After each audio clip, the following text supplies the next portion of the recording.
Okay, we'll call the meeting to order. Will the clerk read or call the roll, please? Mayor Johnston. Here. Mayor Pro Tem Haney. Here. Councilmember Blatz. Here. Councilmember Francina. Here. Councilmember Wyrick. Here. Okay, we all rise. And Randy, will you lead us in the pledge? Ready? Yeah. I pledge allegiance to the flag of the United States of America and to the republic for which it stands, one nation, under God, indivisible, with liberty and justice for all. Okay, approval of the agenda. Are there any, Move approval. Second. does that include the consent calendar, if there are any items anybody wants to pull? Yeah, if anyone wished to pull an item, that would be the opportunity to pull it. Now would be the time, or when the consent calendar comes up? You can either take it now or you can take it when the consent calendar comes up. Okay, we'll do it when it comes up. Okay, motion to approve the agenda is submitted. There's no objection, so ordered. We are at public communication. And if everybody in the audience has been reading our local newspaper about the length of meetings, with everybody's everybody's cooperation, they didn't show up tonight. But if there's anybody out there that wants to submit a card, let's do it now when the meeting starts, because I'm not going to take cards and second bites at the apple during the discussion. We'll give everybody their chance and then move along. So we're under public comment. I have, speak during, okay, I've got three. And I have Deborah. Deborah, you want to come down? And Andy Gilman is on deck. And Thank you, Mayor Johnston, council members.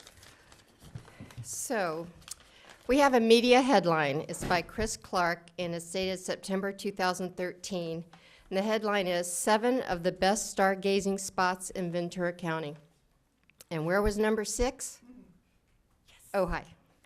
Mr. Clark shares, you might not think of Ojai as a prime stargazing location, but the city at the foot of the Topa Topa Mountains still has remarkable dark skies, considering almost 8,000 people live there. But Ojai takes its dark night skies seriously. In fact, the Ojai City Council just passed a dark skies ordinance requiring that all non-essential lighting be turned off at 10 p.m. and requiring that existing lights don't spill over onto neighbors' property.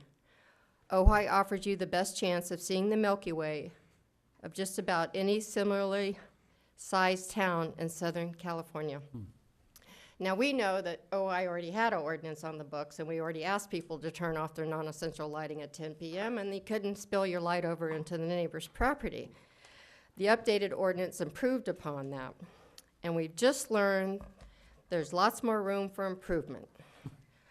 From an assessment done of Ojai's exterior lighting standards ordinance, the International Dark Sky staff expert who did it marked it up pretty good in red.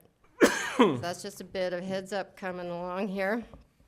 But I'm here because I wanted to share with you that April 15th through April 21st is International Dark Sky Week, and it's a great opportunity to remind the community of why appropriate exterior lighting, which is lighting only what you need and only when you need it, is so important. We have health. Research shows nighttime artificial light increases risk of obesity, depression, sleep disorders, diabetes, and breast cancer, to name a few. Wildlife. Plants and animals depend on Earth's natural daily cycle of light and dark for reproduction, nourishment, sleep, and protection from predators. Energy. On average, U.S. outdoor lighting uses up 120 terawatt hours of energy annually, and it's estimated 30% of that is wasted. Safety and security. Outdoor lighting should enhance safety and security at night, but evidence shows too much lighting actually has the opposite effect. So we love to work with the Sheriff's Department on updating that security checklist. And then lastly, and seemingly the most esoteric, is heritage. The history of scientific discovery and even human curiosity itself is indebted to the natural night sky. My name is Deborah, and I chair the Dark Skies Work Group, a project of the Ojai Valley Green Coalition.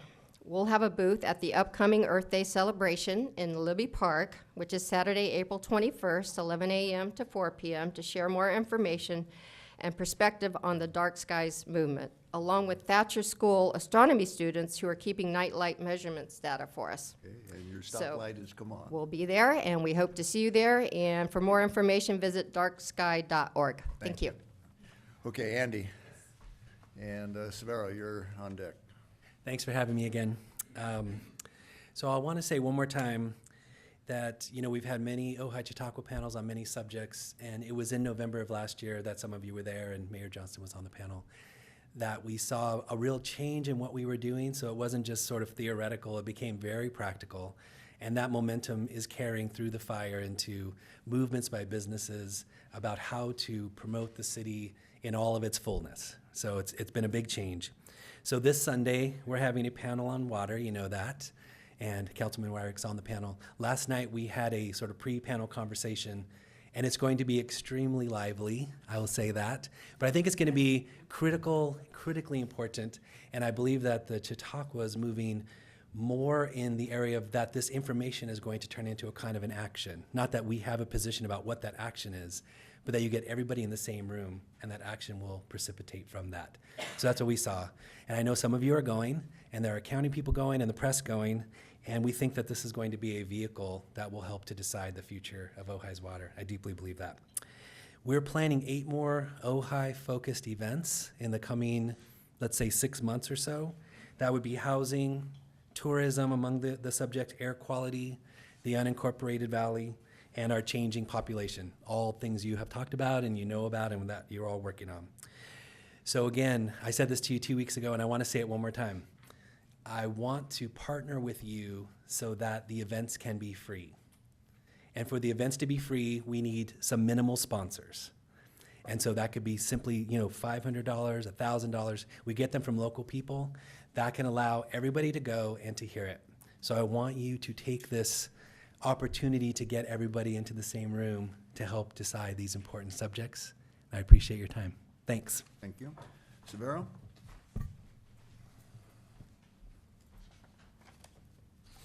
Mayor Johnston, council members, staff, chief, a couple announcements, just wearing the Ojai Valley Green Coalition hat. The first one is that I do want to announce to the public that we will be having the Ojai Valley Restoration and Resilience Council this Saturday from 3 to 4:45. It's been so far a great turnout. Anywhere from 30 to 60 people have shown up to those meetings, and we've just been talking about the effects of the fire and so on. So we're inviting the public, all the council members that want to participate. Councilmember Wyrick, Councilmember Francina have been participating, so we obviously appreciate the city's input and those council members' participation. And the next announcement that I wanted to make was the Earth Day. We are having it April 21st at Libby Park. There's been good energy, another group that have just come together, mostly out of that council that I just mentioned, that have been trying to put on a pretty good Earth Day for Ojai. I know Mayor Johnson will give the opening and some remarks at that Earth Day, so we appreciate it, and so will Councilman Francina. And so we're inviting the public. It's from 11 to 5 p.m. I also want an announcement to people that are watching and don't speak English. Les quiero invitar a público para que vengan a celebrar el Día de la Tierra 2018 en el Parque de Libby.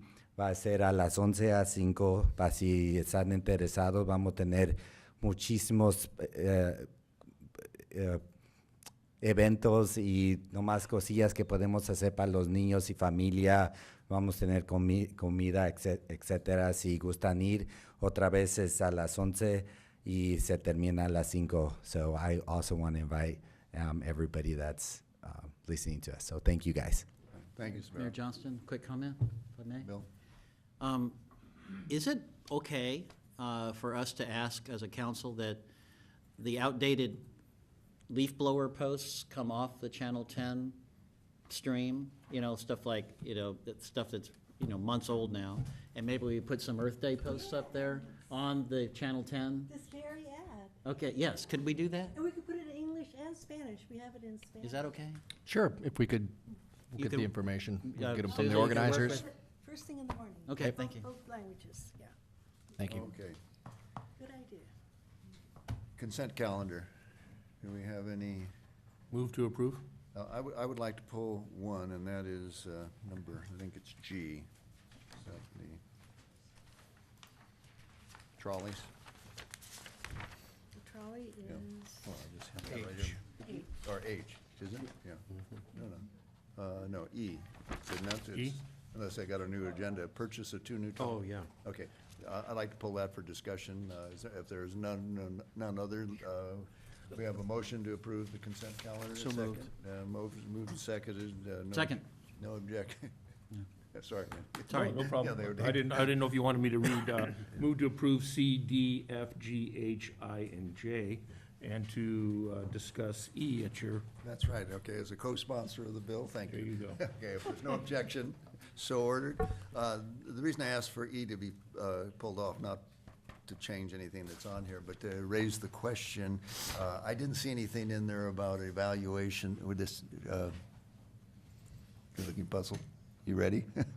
I didn't see anything about evaluation of electrical replacements. I know we use natural gas, which is more, it's cleaner burning than gasoline, but there's a lot of advancement being made, and I know it's more expensive on the capital outlay, but I would like to request that staff do an evaluation every time we replace gasoline engines of any sort. Just give us some information as to why we would recommend gas over something else. Otherwise, the council needs to start thinking about that in terms of our budget and how we can convert, so. Okay, Understood. That was my, I would then move to approve. Mr. Mayor, if I Yeah. could just make a comment, being on the board of Gold Coast Transit, every time that any buses are ordered, the same discussion comes up. And we are still completely on natural gas. We've looked at energy cells as well as electric, and they just don't seem to be able to hold up as well right now. And the distance of travel isn't quite good enough in terms of a transit system bus. Whether it's better for a trolley, I don't know. But the fuel cell is not quite there, and it's much more expensive. Right, But and- but the electric is, I believe that the city of Los Angeles has close to 10,000 buses, and I think they have 50 electric buses that Yeah, they're well, it's trying to it's starting evaluate. to Yeah, convert, and at which they point are, it eventually. but we're always looking at it. Yeah, so I just want to emphasize that we look at it, we may have to pass on it because it is expensive and, trying to get your initial investment back, sometimes it's not, the return is not good, but, okay, so I would move that we approve E. So moved. Okay, moved and seconded. Any objection? If not, so ordered. Okay, we now go to item number 2. So is there public comment? Oh, there's we had public comment. Oh, it's already done. finished it, yeah. Sorry, Is there more public comment? Did you? Okay. sorry. Some of us can't get enough of public comment. The newspaper seems to have heard otherwise, yeah. What about Robert? Were you going to do a public? Robert Dodge Oh, is a public comment. Did, He gave us. yeah, okay, yeah, Rob, I'm sorry, Bob. Come on up, yeah. I skipped you. That's fine. It's public comment. No, word. So, It's on consent agenda, yeah, okay. No, no, he's That should have been. public comment. It's public comment because we didn't pull it. Technically. all right. Go, Bob. So, thank you. I want to thank Council Members Francina and Wyrick for bringing the Ojai Nuclear Free Zone resolution to the council. In addition, I want to thank each and every one of you for your consideration and support during this process, including the city manager and city attorney. This is the time for action. The Bulletin of Atomic Scientists declared this year that we are closer to nuclear Armageddon than at any time since World War II. They set their atomic doomsday clock to 2 minutes to midnight, midnight being nuclear doomsday and Armageddon, loss of life as we know it. While a seemingly small step in Ojai this evening, this is an historic event, both locally, nationally, and globally. And indeed, the eyes of the world are upon Ojai this evening, and that's absolutely true. I can tell you that the international movement, Don't Bank on the Bomb, which is a project of the Pax Christi International Movement located in Holland, is waiting for my call tomorrow morning to determine how this vote went this evening. It is amazing. 123 non-nuclear nations of the world have spoken with overwhelming support in the adoption of the Treaty on the Prohibition of Nuclear Weapons last summer. With that treaty and the growing international support, it is the responsibility of the nuclear nations to at long last live up to their obligation under the Nuclear Non-Proliferation Treaty to abolish nuclear weapons. Your actions this evening is an important step in moving toward that goal. Each of you can take pride as city leaders in carrying out your duties to protect our city. Our children's children will look back at this time and ask, what role did we play when our planet was at risk? On behalf of my children, my grandchildren, and those future generations, I sincerely want to thank each of you for your support this evening. Thank you. Thank you, Can I say Bob. something? Thank you. Yes, sir. Robert, when you call Holland tomorrow, just make sure you tell them that the councilwoman was from Holland. Oh, wonderful. I will do so. They'll be tickled. Thank you. Okay, we are on item 2. Mr. City Manager. Thank you, Mr. Mayor, members of the council. This item is to receive a report on city council compensation and provide direction to staff. Very briefly, right now, the city council members receive a monthly salary of $475 per month. That is set in the Ojai Municipal Code and also conforms with state law. The code provides that council member salary was originally set at $75 per month and cannot be increased except upon approval of the city council.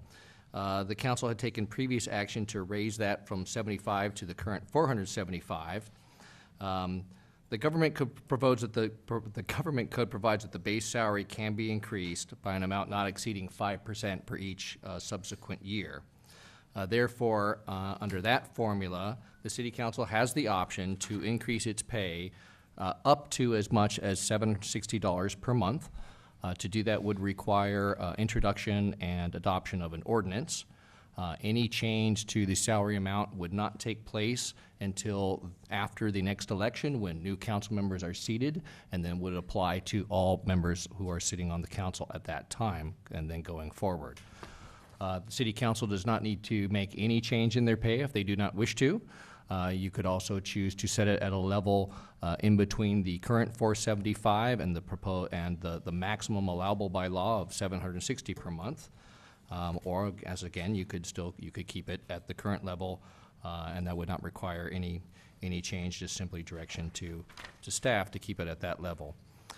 Provided just some very basic information comparing to some other local cities and the salaries that those council members receive. And then in terms of the fiscal impact, if the council did approve the max increase from 475 to 760 per month, that would be an increase of $17,100 to the city budget, and be happy to answer any questions. Oh, thank you, Mr. City Attorney. Thank you, Mr. Summers. There was another option that I did not cover in my staff report. The council could also propose an ordinance to go to the voters if they were interested in going for an increase that was greater than 5%. That could only be approved by the voters. Okay, I have one, are there any questions of staff? Yeah, I have one card, Michael Haley. Good evening, everyone. Is this on? Yeah.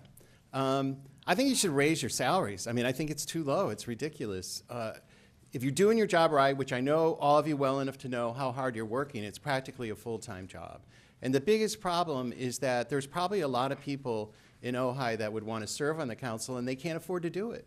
Who could take a full-time job for $500 a month? You know, it's just impossible. And I do feel that people who do this much work should be paid for it. It's just a point of respect. I don't know, you know, what kind of hot potato it would be around here to raise your salaries, and I don't know, you know, you're really hamstrung by your process.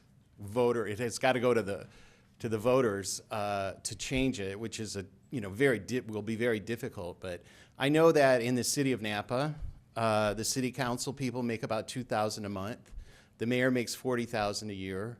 Nobody grouses about it there. They also have the the medical benefits and the pension benefits. I'm looking at the pensions and I'm thinking, okay, 5 years to qualify, $475 a month, you're going to end up with $50 a month. It's not a benefit, really. So I just think that, and if somebody has that much money that they don't need it, they could always donate it. That would be a wonderful thing. But I think it will just open the door for people who couldn't otherwise afford to run to be able to run. And I think that's very important to include everyone. Thank you, Michael.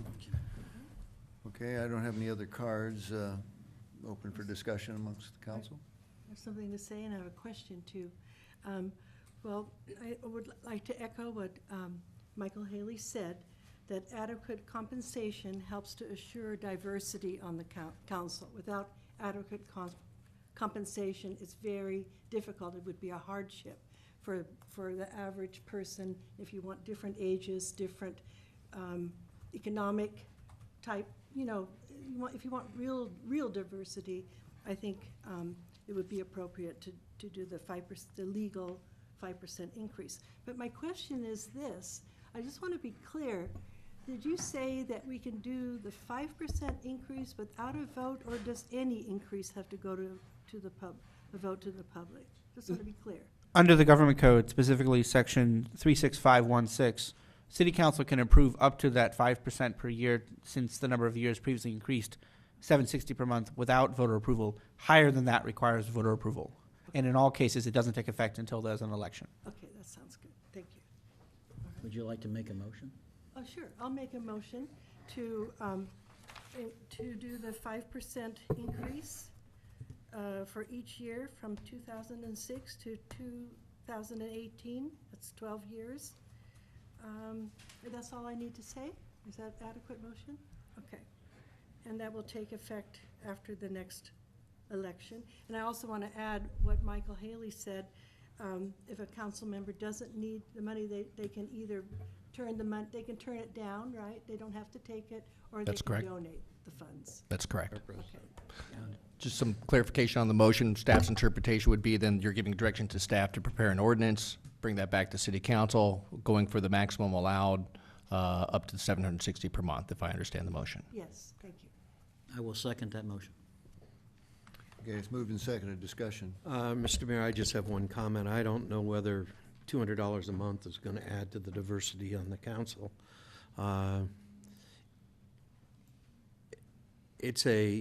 Having spent 10 years on the Planning Commission with no compensation, I don't think any of us are serving here as the compensation, but I'm going to support the motion, but I don't think the extra $200 a month is really going to cause somebody that couldn't afford to be on the council to all of a sudden be able to be on the council. Other comments? Okay, I'll weigh in and probably be unpopular for this, but when it refers to it as a monthly paycheck and a salary, I agree that there should be a stipend, and I think the stipend is too low.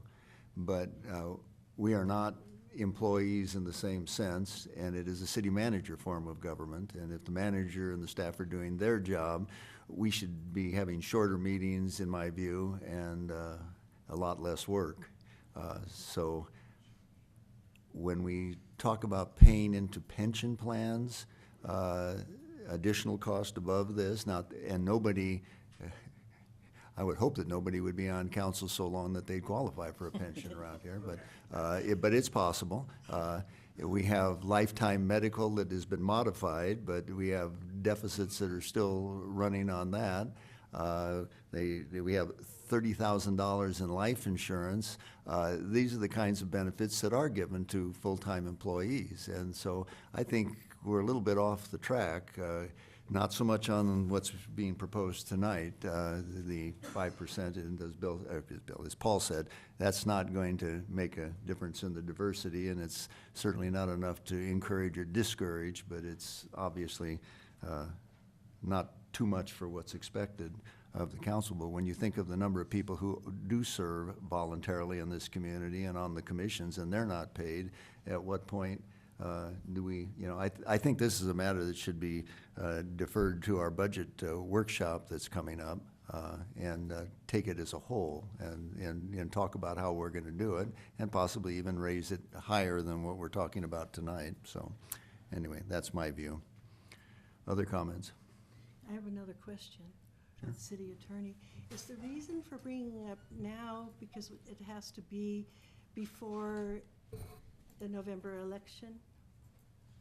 The reason for bringing it to this meeting as opposed to another meeting was based on the timing of the request, as I understand it, and to allow it to be assessed before the budget process begins. It can be deferred to the budget process. There's no immediate timeline. It's just each election provides an opportunity to assess the question, given that it takes effect every election. We're in the budget process now. I'm fine with my motion. I'm not So changing it. I would move. Yeah, just one other question. Are you saying that it can only be raised during an election year? No, it can be raised at any time, but it only takes effect come an election. So each election presents an We opportunity to can think raise about our it. own salary. Okay, gotcha. But yeah, you could adopt it the day after an election. It just wouldn't take effect for a year Two and more change. years. 2 more years. Right. Yeah. Okay. Thank you. Okay, well, I don't think I've got a second to this, but I would move to table this matter to a time certain when the budget is adopted. Oh, thank you. Hardly hear you. Thank you.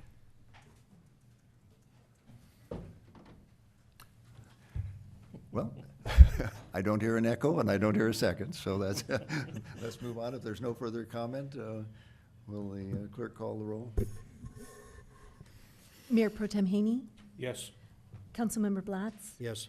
Councilmember Francina, Yes. Mayor Johnston, No. Councilmember Wyrick. Yes. Motion passes. Okay, we go to item number 3. Mr. City Manager, revisions to the Cultural Resource Procedures and Protocol. Thank you. Luke Connolly, our Community Development Director, will be presenting the brief report. Okay, thank you. Good evening, council members, mayor. I think the staff report is fairly self-explanatory, so let me try to touch on the highlights of what's before you is a resolution that would provide revisions to the cultural resources, procedures, and protocols. I believe these were established in 2015, which was a year after the state of California passed Assembly Bill 52, which related to this as well, but focused really just on discretionary projects and amended CEQA. So let me try to go over again what this resolution, well, what the highlights are and what's changing is this essentially, and on page 3-8 of the resolution, projects that this is applicable to are pretty much everything that is the city issues permits for. So not just discretionary projects like design approvals or use permits that would come before you or the Planning Commission, but also building or grading permits, things that are typically ministerial in nature and are handled without a public hearing. So encroachment permits as well, even tree removal permits where you're having ground disturbance. So I think the key is if you're doing ground disturbance, there's a higher level of cultural resource protection involved, whether this involves a public hearing or not. There are exemptions from this policy. I think there's actually very few. This is a pretty inclusive policy. The exemptions pretty much fall into emergency projects where you wouldn't really have time to go through the procedures or protocols that are outlined here. Things such as a fire, flood, things that are just basic emergencies. Also ministerial activities that would be in areas where you have some certainty or knowledge that there are not cultural resources present. So again, you'd have to know that you're not doing ground disturbance where you're likely to have any sort of an impact to cultural resources in that case. Also another exemption is for sites that are about 1/2 acre or less where, again, you know that the site has been disturbed, such as utility corridors, things where you've already had that disturbance done, you have some certainty of what you're going to find if you do ground disturbance. That would really be your third exemption. There's a table in the resolution on page 3-10, which I think really kind of highlights this, and this is what was lacking in the resolution in 2015. I think this gives a lot more clarity to how the process would go. So in addition, down the left margin of where you have emergency, discretionary, and ministerial projects, You also have the headings going across the table where you're dealing with, do you have known resources? Or are you within 500 feet of a site with a known resource? So you know you have a heightened sensitivity and a higher likelihood of finding something. Those sites and those projects are going to get the most scrutiny and also the most resource protection.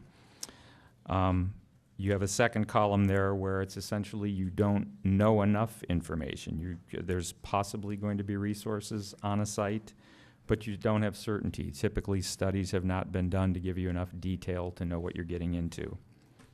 The third column at the right on the table would be a case where you've had, say, a phase 1 study done, or you've got some knowledge about the site.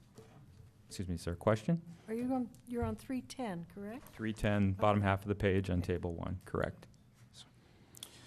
So the final column is essentially saying you have enough information to have reached a conclusion that cultural resources are not present on the site or in the vicinity, so the ground disturbance is not likely going to result in any impact to cultural resources.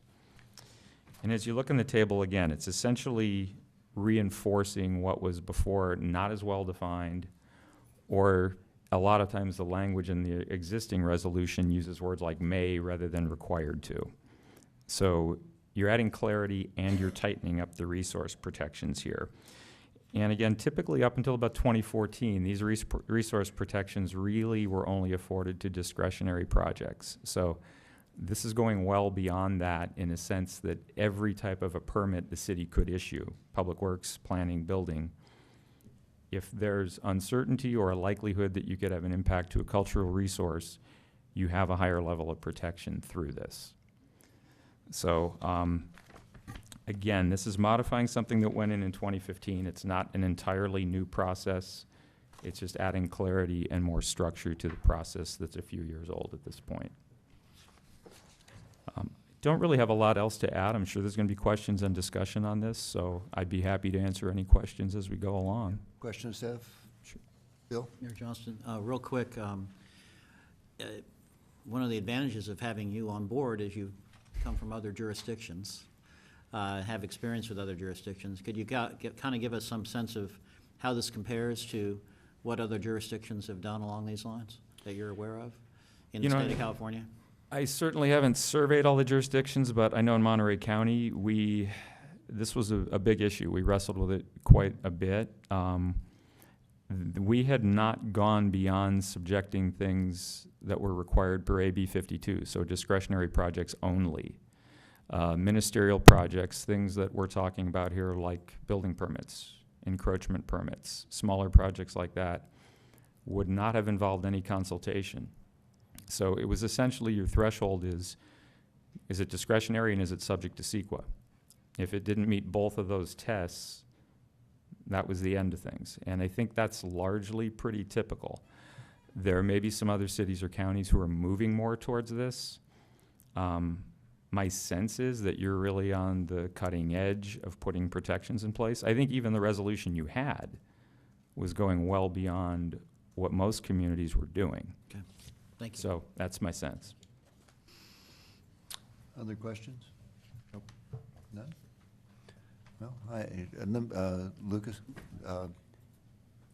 I think you probably answered my question, but my question was going to be, who else is doing anything close to this? And I couldn't find any, and I didn't see any in the report. And I don't know, especially, I didn't put, Okay. in 4 weeks, I didn't do most of this. The work was done by other staff, but I'm not aware, and I did have conversations in other jurisdictions trying to, see what other cities or counties were doing, particularly counties where you may have more tribal cultural resources. I didn't see anything that was, I think, as comprehensive as this. So that can be good and bad. My next question is there, I didn't see anything in here requiring any kind of a turnaround time for, when something is declared to be suspicious or sensitive and needs additional attention, how fast somebody has to move as opposed to just letting the thing languish in the bureaucracy to get permits issued, since this goes beyond discretionary and goes even to the administrative over-the-counter stuff. Yeah, it's essentially adding requirements to ministerial projects. So I think it's making sure people know up front. Say a common example would have been if you were putting in a swimming pool, something that would often be ministerial, and you would not have done this. We are doing consultations now where there's input, but we're not having, it's not required. It's essentially requested. So an applicant is made aware that you may want to do the following things versus you must do the following things. My suggestion would be where people want to move quickly to get their projects done would be essentially, you could skip the first step and go past the preliminary assessment and go right to a phase one and have your site assessed. Now that's gonna involve more expense. Right. But typically, you know, my sense is Ojai, you're gonna have a lot of sensitive sites, and this is a big issue for a small city. So you may want to get as much information as you can up front once you're committed to doing your project. That way you know you get your site characterized. A phase one analysis is going to do a records check and have soil samples taken. So you can have somebody actually characterizing your site, so you have a much stronger likelihood of knowing if something's there. Okay, so the, for those who are on the committee, so the concept is that the applicant is well-informed in advance of what they're going to have to do, and it behooves them to get, you know, maybe to skip step one and gather that information. Is there any kind of turnaround time that once they submit it, that they get an answer as to whether they can proceed? Once they've filed a complete application, it would be subject to the Streamline Permitting Act. So we have to follow the statutes per that. And that states what now? 30 days. 30 days. 30 days. Okay, that's a, and the cost of this is borne by the applicant, is that right? That is correct. And do we have any idea what a typical evaluation is? It probably is running like $2,000 to $3,000 for phase one. I haven't had to get one done for, but it's probably in that price range. The family company I'm involved with does a lot of these, and that's the range we pay. Okay, and that compares how to like soils reports? About the same, or? That's about the same as a soils report. Yeah, and that's kind of a good way to think about it is it's not like there aren't requirements on ministerial projects. So you may have to do a geologic study or something to, you know, depending on where you're building. So this is kind of treating it like that. It's not like it's additional conditions of approval, but my job, and I think the department's job, is to let applicants know coming in, these are going to be requirements of your project, and you've got these steps to go through. So I think if people know that up front, there is likely going to be additional cost, but I think they can still move pretty expeditiously through this. So they have some control over it. It's not that they just have to get in line and then hope they get an answer back from the city. Correct. And I think the way this is written, it's pretty clear what's a requirement. Okay. You know, this is something, if you're doing a project that falls in these categories, and you have a site that's either going to be sensitive from a cultural resource perspective, or maybe unknown, maybe sensitive, you're going to know the steps you need to go through. Okay, and then the exception for, a commercial half acre, 20,000 square feet? Any, But is that also then that? including residential. Yeah. Right, but I might say by commercial, I was thinking about a net half acre, because acres have more than 40. Yeah. Right. Yeah, but if you have a half acre, an improved half acre, that would be more like a residential lot in most cases. Well, typically, yeah. Yeah, there's- typically. And so that that's exempted, or is that's exempted only if there's been a major disturbance already with the ground, so there's reason to believe that it's, Correct. It wouldn't be exempt just based on 20,000 square feet or less. It would Right. have to be, it would have to be that lot size, and that you know the area where the work's proposed has already been disturbed. So it would have to be And both of those. You're the one that has to judge whether that documentation is sufficient or not. Correct. so how does this affect things like fence posts and mailboxes? I hear from people that they were upset because apparently at one time we were including that, but I see Don shaking the hand. So as part of this lengthy process, Permitted projects only. Right. Yeah, so if you're doing gardening and you happen to buy a 5-gallon plant, you don't need a permit for that. That's not something the city issues a permit for. It's only things, they could be fairly small projects, but it has to be something where a permit is required. okay. And so when it gets to trees, we're talking about like specimens or major We're not Well, the talking trees that about would planting be, stuff in your garden, right? right, the trees that would be subject to this would be where you're doing tree removal, and we're Oh, issuing a removal permit, not necessarily if somebody's planting a tree. That wouldn't be covered, because there's no permit typically for planting a tree. Okay, and so a permit for removing a tree that's covered under our tree ordinance, isn't it? Yeah, and I believe, but in an instance, say if you had taken out a very large tree and you were digging the stump out and doing significant see. excavation, that could be something where a tree removal permit could also have significant ground disturbance. Okay, and that's a judgment that can be made by the staff? Or That's does that- probably getting into the gray area. I think it would depend on the size of the Size of the tree, the tree. location. Yeah, we'd be looking at all those factors, but because we would issue a city permit for that work, we would have to look at it. Okay, good, thank you. You know, Mayor, I'd like to add something to that. Also, you know, we have our landscape ordinance. So again, a lot of this would fall under the 500 or the 2,500 square feet, commercial and residential number. The other thing that happens is, and I was gonna say this later, but I'll say it now. The most important thing that's gonna come from this ordinance is the fact that we are now, as a community, in complete communication with the tribal representatives. And 3 years ago, I don't think anyone in this room could say that. In fact, 3 years ago, it was a constant battle as to when you will contact us, what you will do with the information that we're providing you.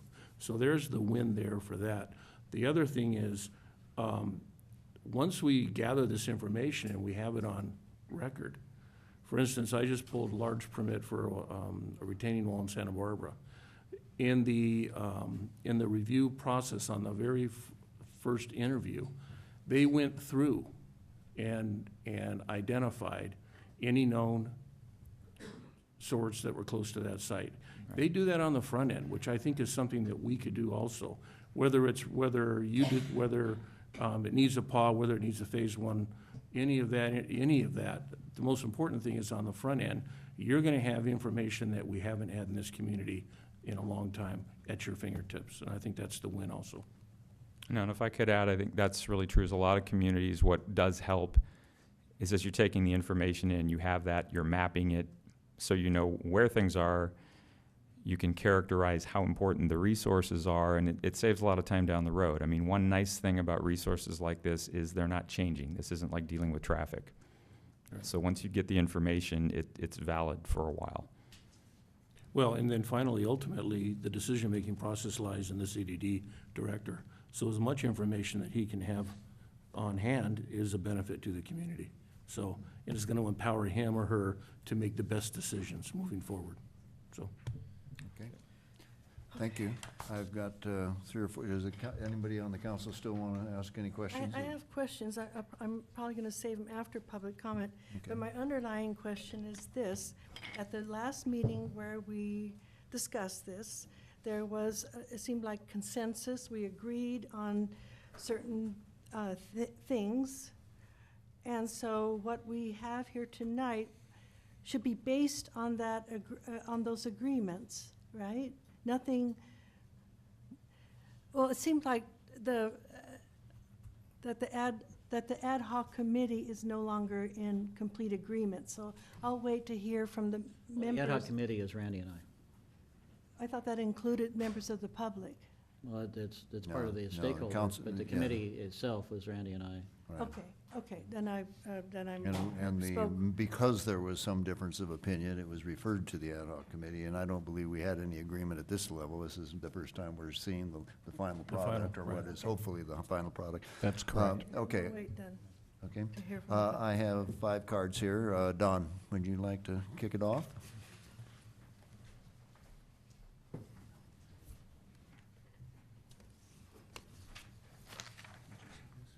Good evening, Dawn Teeting. What's being handed out, I would like recorded for the record, please.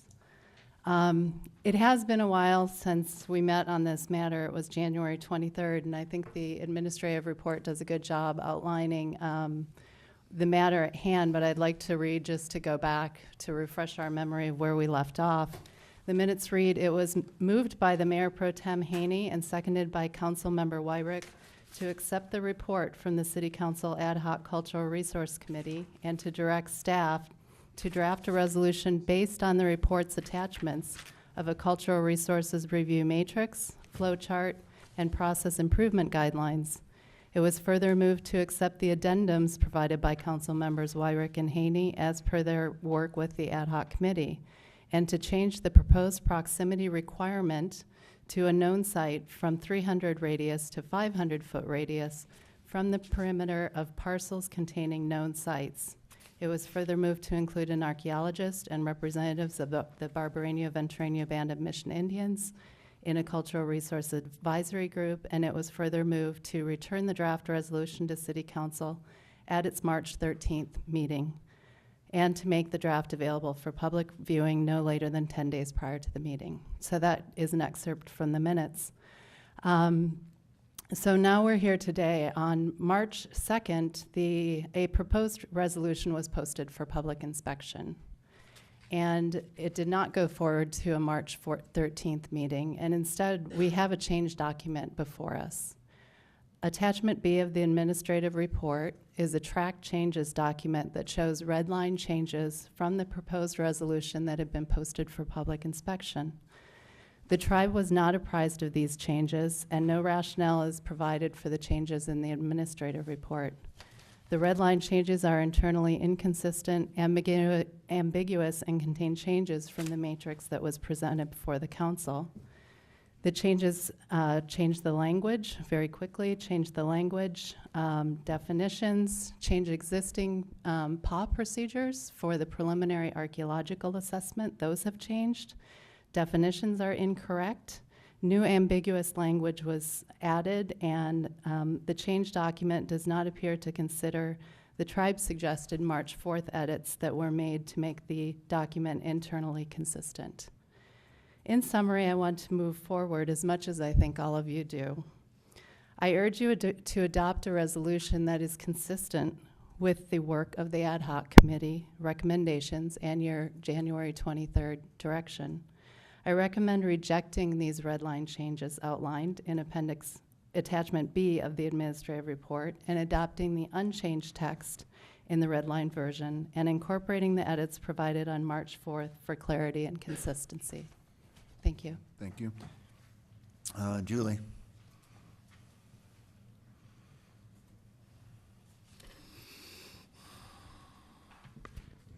We keep getting very close. Good evening, Mayor Johnston, City Council members, staff, and community. We thought we were close in January. We were there.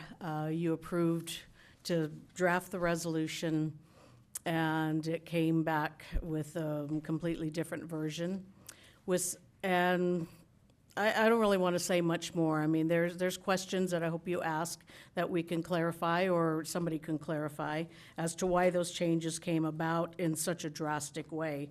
I could see one or two changes which we had to the first version. The backbone of this resolution right now is solid, but I do recommend that you reject the red line changes in this outline and go back to the original meat of this resolution so that we can move forward and start working with the community and start putting this in process and in progress and move forward with it. So we can stop the ambiguity and the inconsistencies that do not match up. This resolution right now does not match the matrix that was approved in the language that it has. So there's going to be problems within staff trying to sort those differences out. So thank you. Okay, thank you, Julie. Matthew? No? Pat? Okay, and, okay, and Alistair, if you're out there, you're next. Good evening, Mayor Johnston, Council.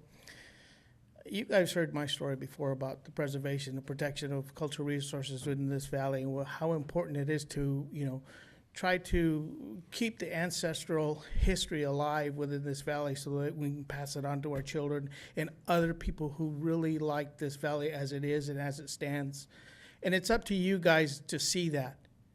I don't know how you guys sleep at night thinking that it's not feasible. It is feasible. People love this valley for what it is and how it's grown to be what it is. I hear many people from all over going, that Ojai Valley is beautiful. I love that place. I was there such and such day, and we love that place. Is there a place to buy? Is there a place to rent? It's so nice. It's so enjoyable. And it's not just about the people itself, it's the environment. It's the place we live in, the place we call home. And to reject the preservation of this city and the cultural resources is a big mistake, because it's going to be here long after we are gone. It's still going to exist. But it's up to you guys to see that it's done. It's done in that manner, to preserve and protect what this whole environment's all about. You guys know it's a beautiful place. We all know it's a beautiful place to live.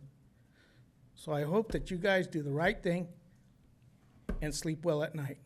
Thank you. Thank you, Patrick. Alistair?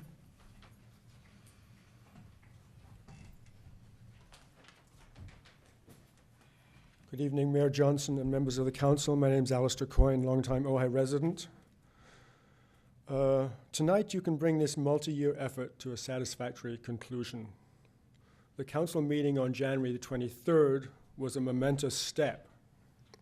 After years of negotiation, discussion, and some argument about a topic that is unusually complex, requiring input from tribal and archaeological specialists, the council unanimously passed a motion that had all parties on the same page, had the ad hoc committee on the same page, the other members of the council on the same page, the tribal representatives and their associates on the same page, and the development interests, the representatives of the construction trades in Ojai. Everybody was cool with that. Hadn't had that before. And based on that, the council asked that a resolution be prepared by city staff that reflected that. But we don't have that today. The document you have before you tonight doesn't reflect the council's unanimous decision on January 23rd, unless you subtract the red-lined text. Something was changed in the document you have before you. This was not discussed with the tribe until 2 days ago, despite numerous requests for meetings to discuss it. The tribe responded on March the 4th to the earlier version on the city's website 2 days before with comments. Just 2 days, you got the comments. This is a pretty good stab at the issue. It has a few little things that need to be tweaked. And then nothing was heard back about those proposed changes. And none of them are in the text you see before you today. You might well ask who wrote this new version. It's not clear where it came from, and there's no description about any details of it in the administrative report. But you can bring this matter to an end tonight. You can adopt the version before you with taking out the red line text and add in the comments that the tribe and their associates brought to you on March the 4th. And then we can be done with this.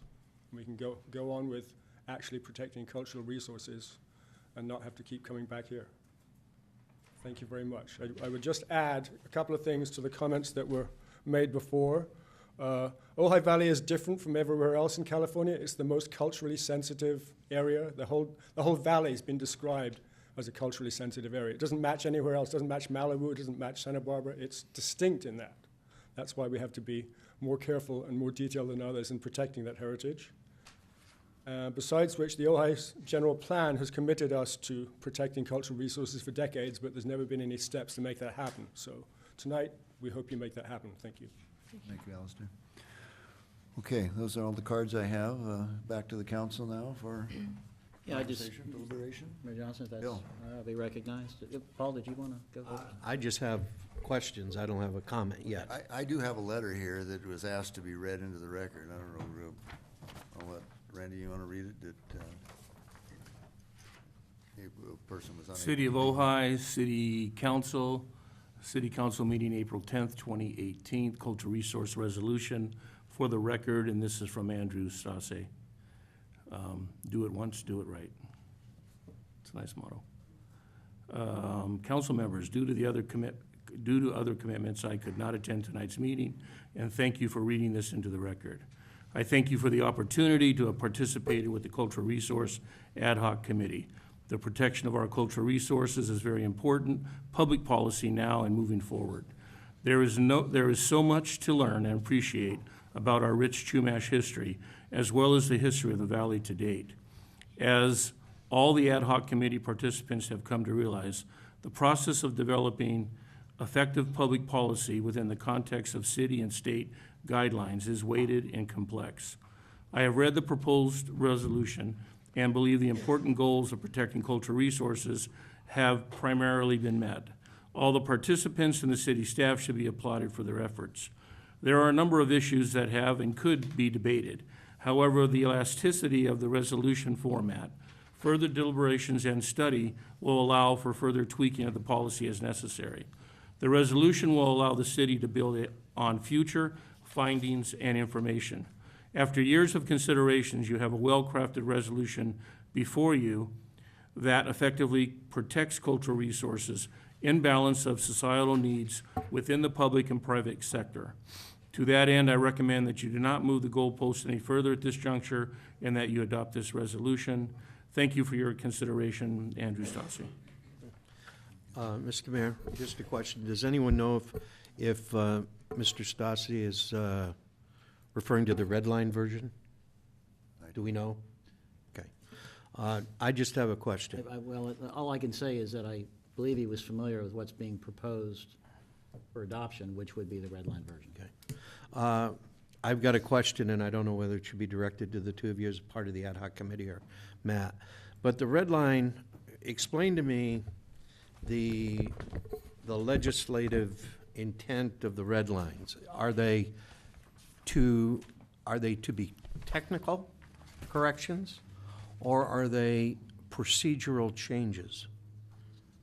I'm happy to take the first stab at that as the primary author in consultation with the two members of the ad hoc committee, Mayor Pro Tem Haney and Councilmember Wyrick, serving as their scribe. The primary intent of the red line changes were not to change the ultimate policy nor to change the direction, but to make it a more reader-friendly document. Hence, for example, exemptions were deleted in the end and moved to the beginning. There's a couple of places, though, where, and the addition of the first recital that made plain the overall intent of the project, intent of the resolution. The addition of definitions was intended to increase clarity, but to remain within the council's prior direction as to how terms should be defined. In a couple of places, substantive changes were made. In particular, the definition of preliminary archaeological assessment, the PAW, was narrowed from the current resolution's definition of PAW to reflect that the ad hoc committee's recommendation to the council is to set a slightly narrower requirement for PAWs under this approach. Phase ones would remain the same phase one as they are now. The other changes, again, exemptions were moved up. The changes to Section C were clarifying changes to make it what's there more plain. Footnote 2, policy change there, but to reflect the prior intent that the recommendation from a PAW goes to the community development director for him or her, as applicable, in their professional judgment to make a decision as to what requirements should be imposed in order to ensure that an application is deemed complete, allowing the PAW recommendation to be a recommendation, not PAW is accepted stat. And that was always the intent, but was clarified as directly stated.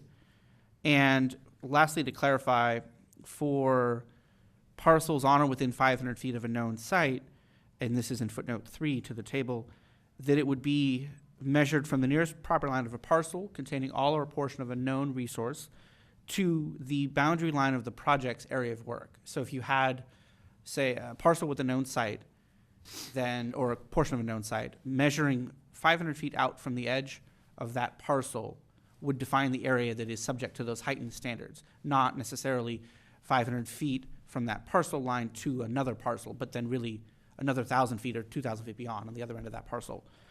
And with that, that was it in terms of changes worth discussing. The rest we're clarifying.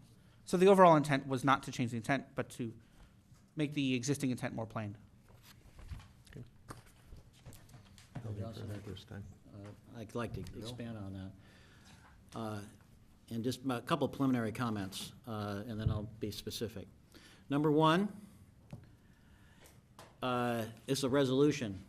It's not a text amendment to an ordinance, meaning it's important to look at this as a step, and a step from which we learn and can then adapt and evolve as experience guides us. Number two, I'm reminded again and again and again of the old saying, perfection can be the enemy of the good. Is this a positive step from what we have? Clearly, in my mind, it is. Is it maybe the end of the process? No, that's why we're doing it in the form of a resolution. Number three, to get more specific, there was wording in the, as we really got into the language of it, the Councilman and Haney and myself, and talking to the attorney, talking to the city manager, there was some ambiguities that we're going to be allowing expansion beyond what we considered the intent, in terms of it's a big step to go into especially the ministerial area here. And we want to be careful about that. Looking at the importance of taking a positive step in terms of cultural resources protection, but making sure that we think very carefully about avoiding unintended consequences and being so expansive. For example, there was some language in there that would argue that in the original version that was arguably could be interpreted to include the entire city, if you read it carefully in terms of some of the call-outs and ambiguities. So I respectfully don't agree with some of the comments that this is walking away from taking a positive step. I think this is a positive step, and the only thing that I think is missing that was brought up, and I think is clearly valid, is that we did want to have some administrative guidelines included in this. It's not in the resolution. And after we're finished deliberating, I'm certainly going to want to make a motion in the form that the administrative guidelines be included. We'll get to that later, but I just wanted to, Paul, address your concerns directly. Okay. Other questions? Susan? I find it very disturbing that members of the public who've participated for several years are stating that this is not what we agreed on, that what the council agreed on back in January.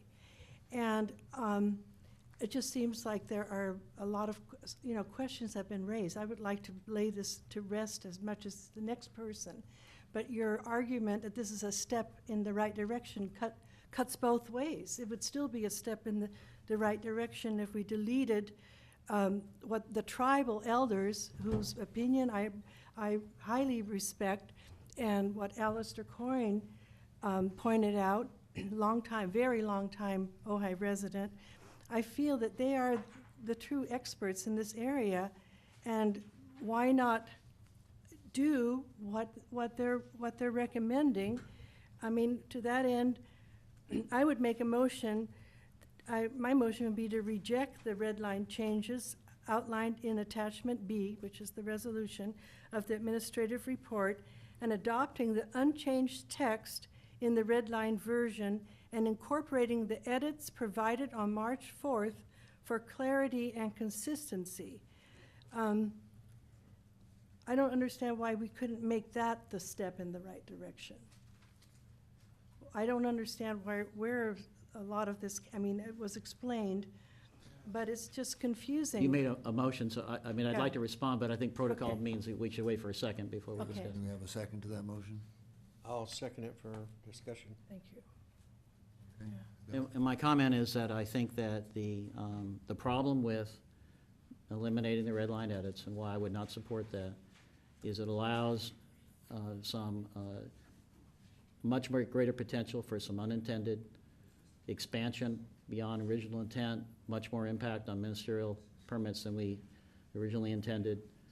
And basically, I just disagree. I think that it creates an ambiguity that basically becomes an inclusion very rapidly for the entire city. Well, you said the may I respond?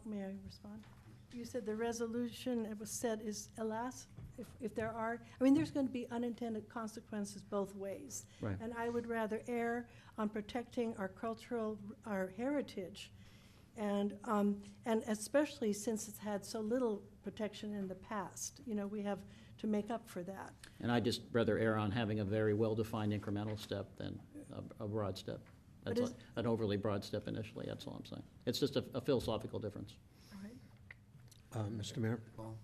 if I could ask the members of the ad hoc committee, where do you see the substantive differences between what the recommendations were as provided to us on March the 3rd and the red line version? I mean, give me the Reader's Digest version of what the substantive changes are, so that I can better You wanna understand address it. that? I mean, I don't want to hog the, Well, actually, well, like I said, they're covered by what Matt had talked to. The fact that the substantive difference were the PAW evaluation and how it's conducted, the thoroughness of it versus what the intent of the PAW was originally. So that wording changed. Okay, then the second part of it was, I believe some other ad hoc representatives had a problem with the matrix, which their first discussion with me was it wasn't included, but it's actually in here. So there is a matrix. Now the discussion is that the matrix doesn't coincide with the verbiage that is written, and I would disagree with that. I think that they go hand in hand, and that's what Mr. Winiger and Mr. Summers had put in. and I'll give you an example, all right? On page 317, attachment B, where you have a red line change to the definition of cultural resource, whereas previously it called out meaning an archaeological artifact, object, or site, a prehistoric resource meaning an artifact, object, or site that predates recorded history or historic resources, as that term is defined by the Public Resources Code. If you actually read that Public Resources Code, it talks about how it can be judged to be an entire landscape. It can be, in other words, the entire city limits very easily, if it's not more specifically defined. And that's the kind of reference that I think was causing some issues in my mind in terms of backdoor expansion beyond certainly at least what I thought was an appropriate step to be taking beyond what we know anyone else has taken already, but then, going so far that we could end up with, something that would be broader than what we originally intended. That's my comment. Other comments or questions? I have a request. Could we ask a member of the public if they want to respond to what a council member? I think Can that we would, reopen the public hearing? This is that would so- be up to the council. Yeah, I think everything's been said, frankly, it needs to be said. Well, I see Are you a raised- requesting I see that as a- a raised hand. Are you making that motion as the maker of the motion? Do we take further public comment? Yes, I am. Okay, I would Yes. support that. Thank you. okay, we But- have- It takes Okay. more than two of us. Oh, Okay, there's a motion and a second.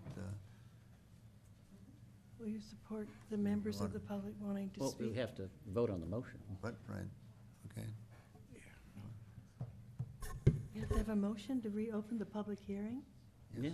Oh, Well, it actually isn't a public hearing. I think if there, is there an objection to doing it? It's a discussion item. Yeah, if I could clarify that, yeah, Okay. correct. This is not for those of the members of the public who may be confused. Tonight's item is not a formal public hearing, as this is a resolution, not an ordinance. The council could, of course, by consensus, reopen the public comment period. okay.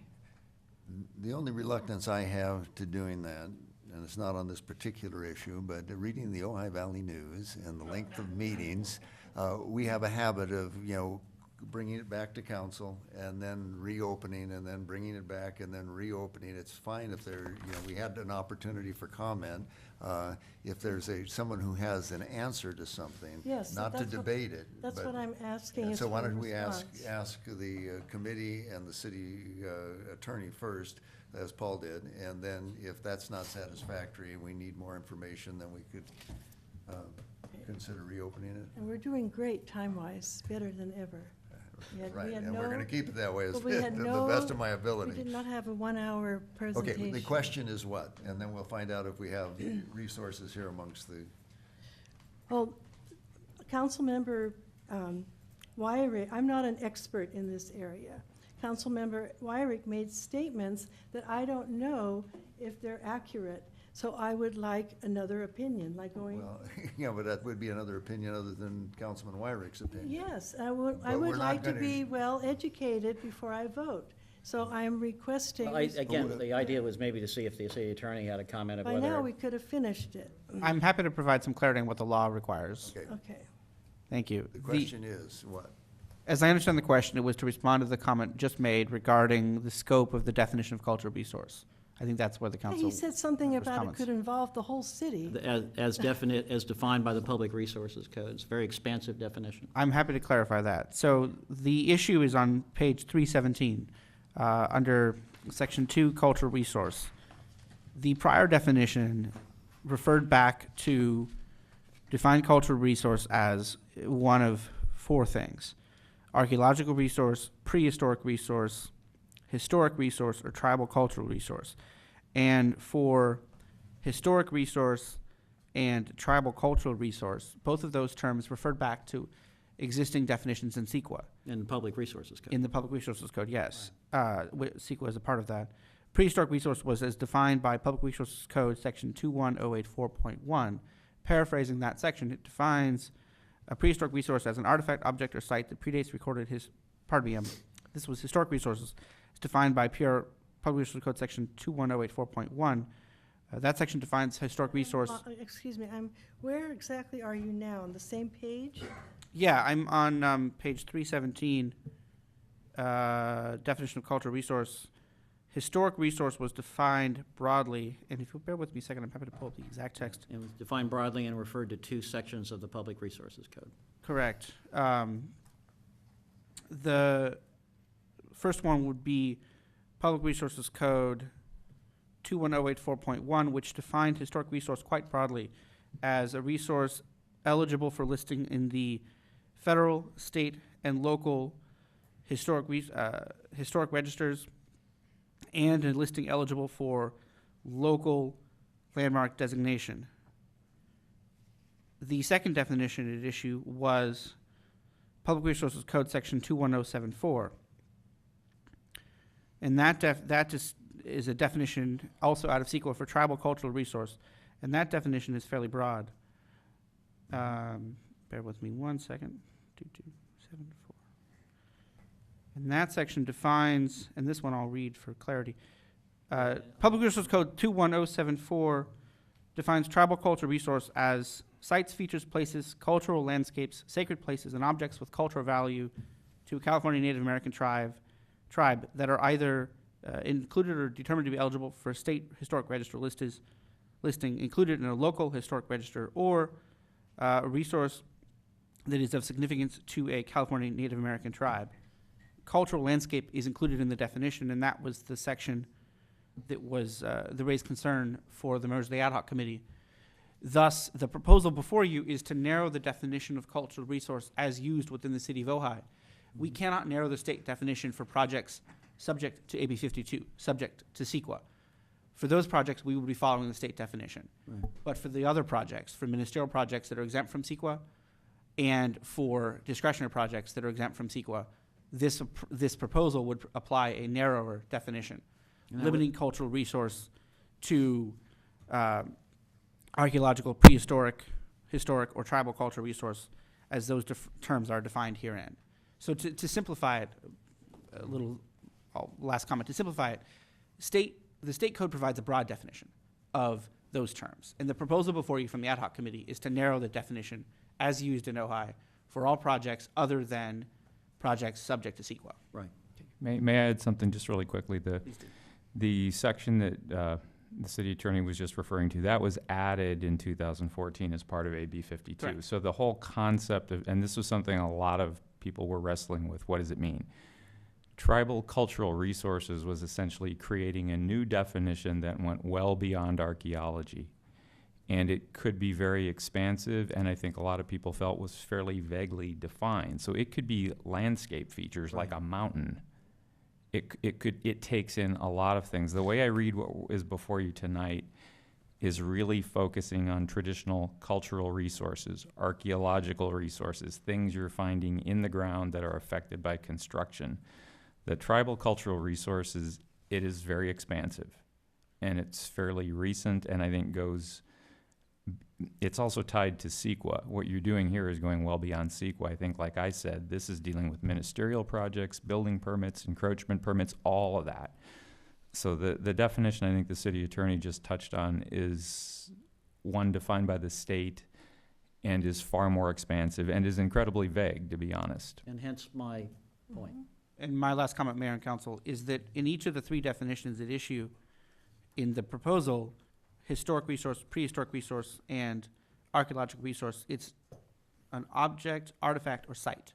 It drops out cultural landscape, which is part of the state definition, but not the It proposed. drops out cultural, what did you? Cultural landscape. So cultural landscape would be an area that is significant to a tribe. AB 52, the state code, defines that as part of a cultural resource. The proposal before the council is to not use that definition for the city's code. For the ministerial project, yeah. For ministerial and discretionary projects exempt from CEQA. So I would like to ask the tribe, what are their concerns? What are the consequences of that? That's a fair question. Okay, any objection to, if there's someone present that would care to address that?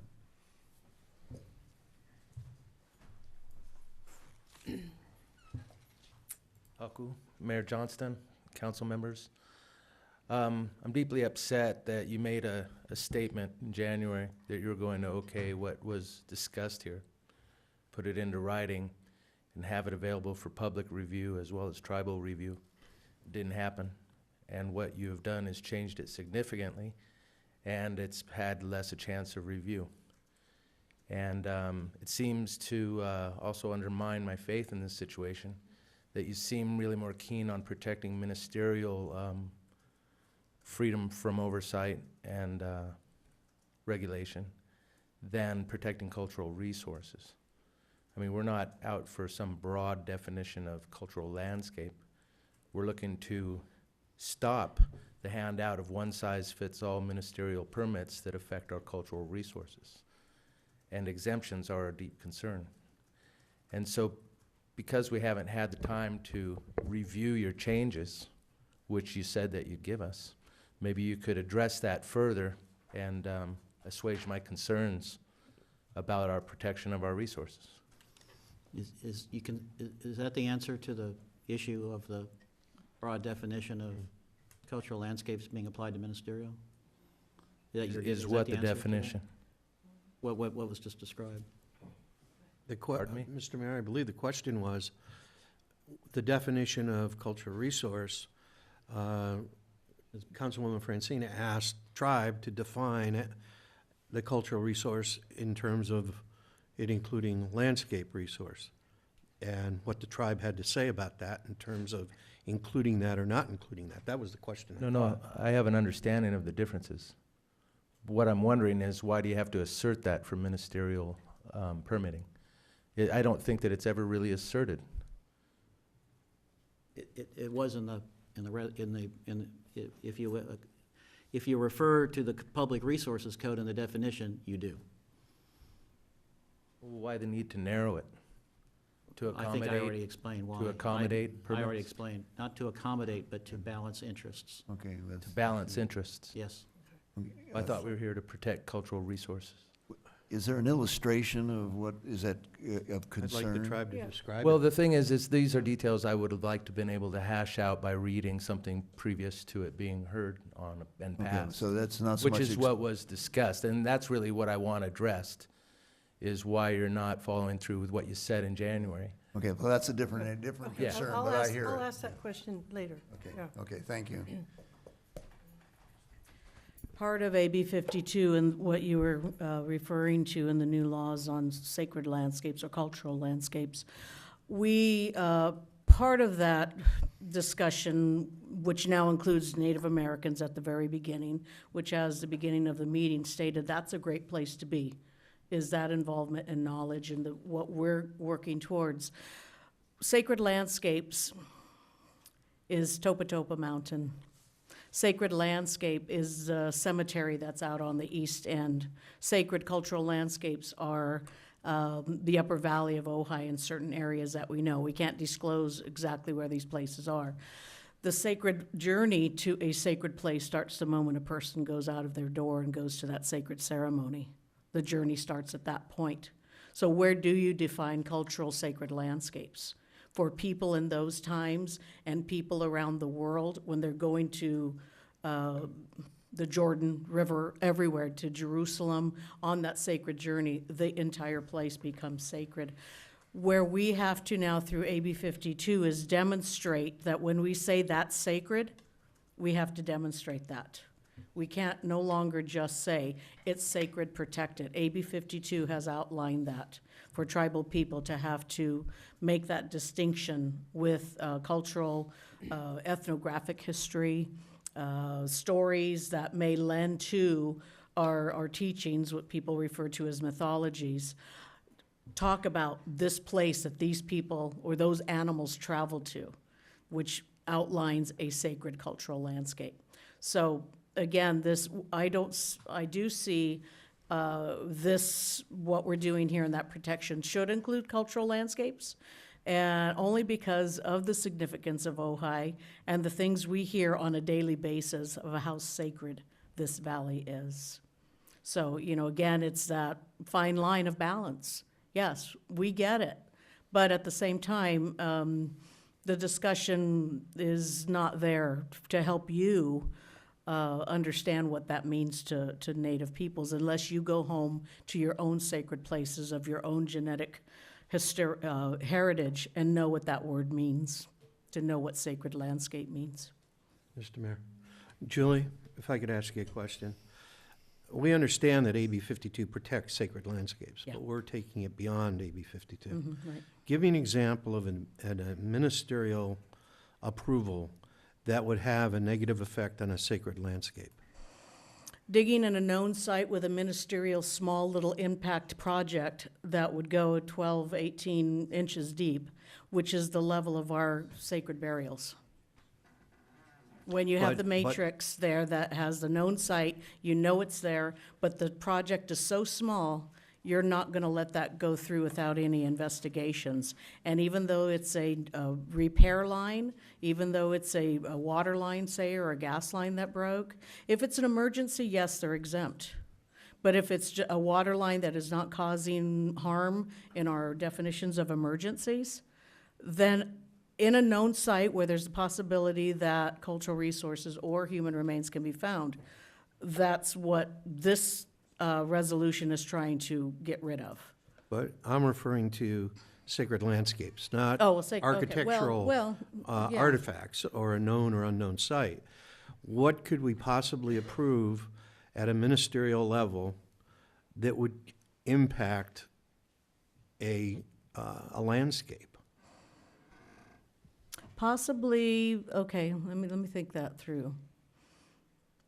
We rarely have anything right now that I know that's endangered as far as our plants, but many of our plants are considered sacred. Our oak trees, for instance, are sacred.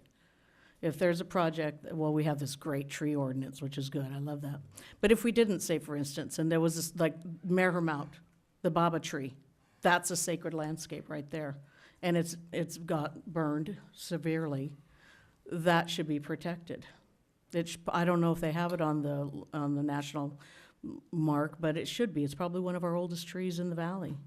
So yes, certain landscapes would include trees, sacred plants, endangered plants, but other than that, we have that tree protection. But it would be things like that. If there was, say, a house where Libby slept, is that a sacred cultural landscape? Yeah, it's historic. It's a historic landscape. That's the bed he slept in. You just take it back several thousand years ago. We have very few, well, Candelaria Valenzuela, she was a very famous Native American woman who gave the definition of what the word Ojai means, which now became Ojai, moon, lunar phase. She was a basket weaver. Maybe that was, you know, if there was still a place in Adobe or the place where she gathered, and we know exactly where that place was up in the Sespe where she gathered her basketry material. If people, you know, would seriously, you know, think, well, that's ridiculous. Why would we consider that a sacred landscape? Well, because her baskets are worth a fortune. So there's a material wealth involved in that. That place might be considered a sacred landscape where she gathered and prayed for the length of her life that she was here in the valley and doing things like that. Does that make sense? And then there's there's the archaeological thing too. So I don't know if that helps. It helps. Just what I said. John Foster, the archaeologist. One of the examples that I've had, that I've been faced with is, for instance, is a sacred peak that has a basalt dome on the top of the peak. And the tribal group, the Pomo Indians, considered that particular peak to be a sacred landscape. And that if you put a house that could be built under a ministerial permit or a swimming pool in the top of that peak, you would be disrupting that landscape. You would be substantially changing the landscape to the point where the Native Americans who utilized that resource and who created that resource or saw that resource or nominated that resource, if you wish, then that would be a substantial change to it and would be considered an impact to the cultural landscape. Thank you. So let me, thank you, John. Let me add something to that too, so that in today's resolution, if we choose to put that 5,000 square foot home on top of that peak, if we had to move 25 cubic yards of soil, guess what? They're not building that home, okay? Not without a PA, not without a phase 1, or a 2, or a 3, or the changes that we have in this resolution. There are more protections in this resolution, and I would think that they would agree to it, than they've ever had. I would believe that we have taken the ability to preserve cultural resources to a level that's been seen in this valley. And this conversation tonight is exactly what we've had 3 years of. And they know it, and I know it. Because there's no perfect answer, there's no perfect scenario that anyone could point out to that there isn't gonna be some form of a broad discussion on the clarification of it. So again, in this resolution, we have covered that. We've created an advisory committee. What we've said is if an issue of this magnitude or of any concern comes up, that we have the right to address it, and we have the right to readdress the resolution as needed. So we could spend, I'll be honest with you, we could spend another 3 years having the same conversations that we're having tonight, and we're gonna end up in the same place. We are as close as we're gonna get to something that is good, knowing that we're gonna get better. And we're gonna get better by implementing this and doing it purposefully and doing it with the native Chumash Indians being a part of it, which they weren't. And actually having a CDD director that is willing and capable to include them. So if someone wants to tell me that that's not what we've achieved, someone stand up right now and do it. Because we have. We've achieved something great. And now we want to stand up in here and have another one of these contests about who's right, who's wrong, and. Yeah. And it isn't going to work. Okay. My question is very fundamental. When did the tribe and the other members of the public members of your ad hoc committee see the red line changes? Because the same time that we did, Wednesday night? Or Believe so. did they have an opportunity to review this? They were posted 10 days in advance in accordance with the original direction from council that the public give it at least 10 days prior to the meeting. So the original red line and this were both posted 10 days prior to the meeting. Okay. When you said the original red line, what does that mean? Well, in your packet, you Sorry. have the resolution. Uh-huh. Again, showing the changes from the previous version that came to council and the one that was proposed by the ad hoc committee. So that version was originally posted 10 days in advance of the what was that, the January 23rd meeting? I think I got my dates mixed up here, sorry. That was when we brought it back. Anyway, the red was line March, changes right. that they're asking to be deleted, those were posted 10 days ago? Correct. Okay. Okay. Do we have a motion? Well, There's a motion on the table. The motion on the table, Mr. Mayor, is that the resolution be approved without the red line changes. Right. Any further discussion? No. Okay, call the roll? Mayor Johnston, No. Mayor Pro Tem Haney, No. Councilmember Blatz, Yes. Councilmember Francina, yes. Councilmember Wyrick, No. So we're back where we started? Well, I'm going to try another motion, if that's in order.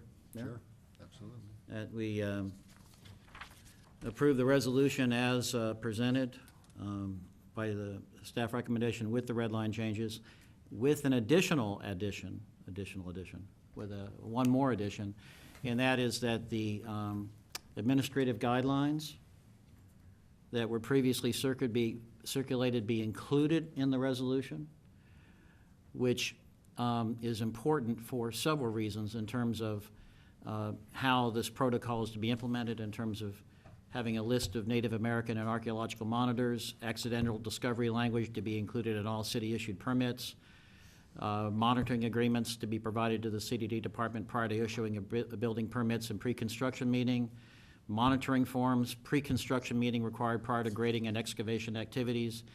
I don't go for any further, but in addition, there was an advisory council that was included in the administrative guidelines, and I believe the 4 people that had been talked about as being on that advisory council would be the CDD director, an archeologist, a representative from the tribe.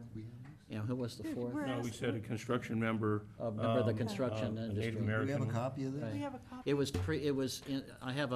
It was in a previous, it was missing from this.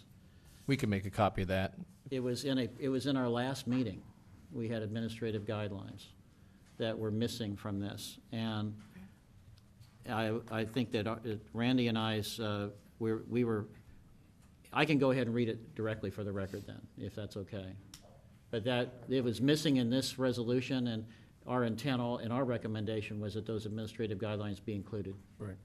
So And the necessity of doing that jointly is what?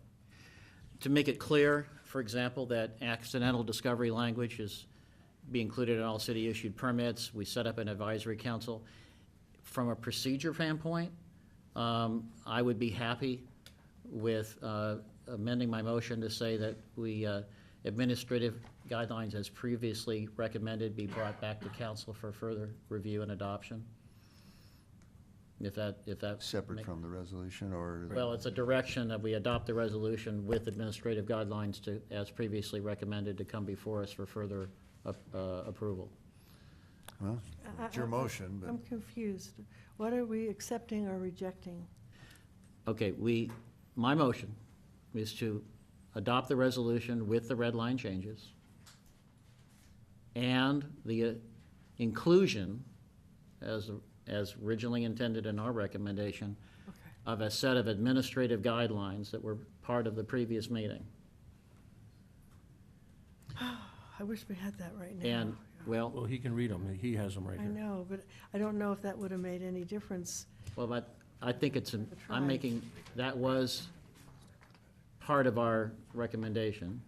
And unfortunately, missing from this resolution is the advisory council.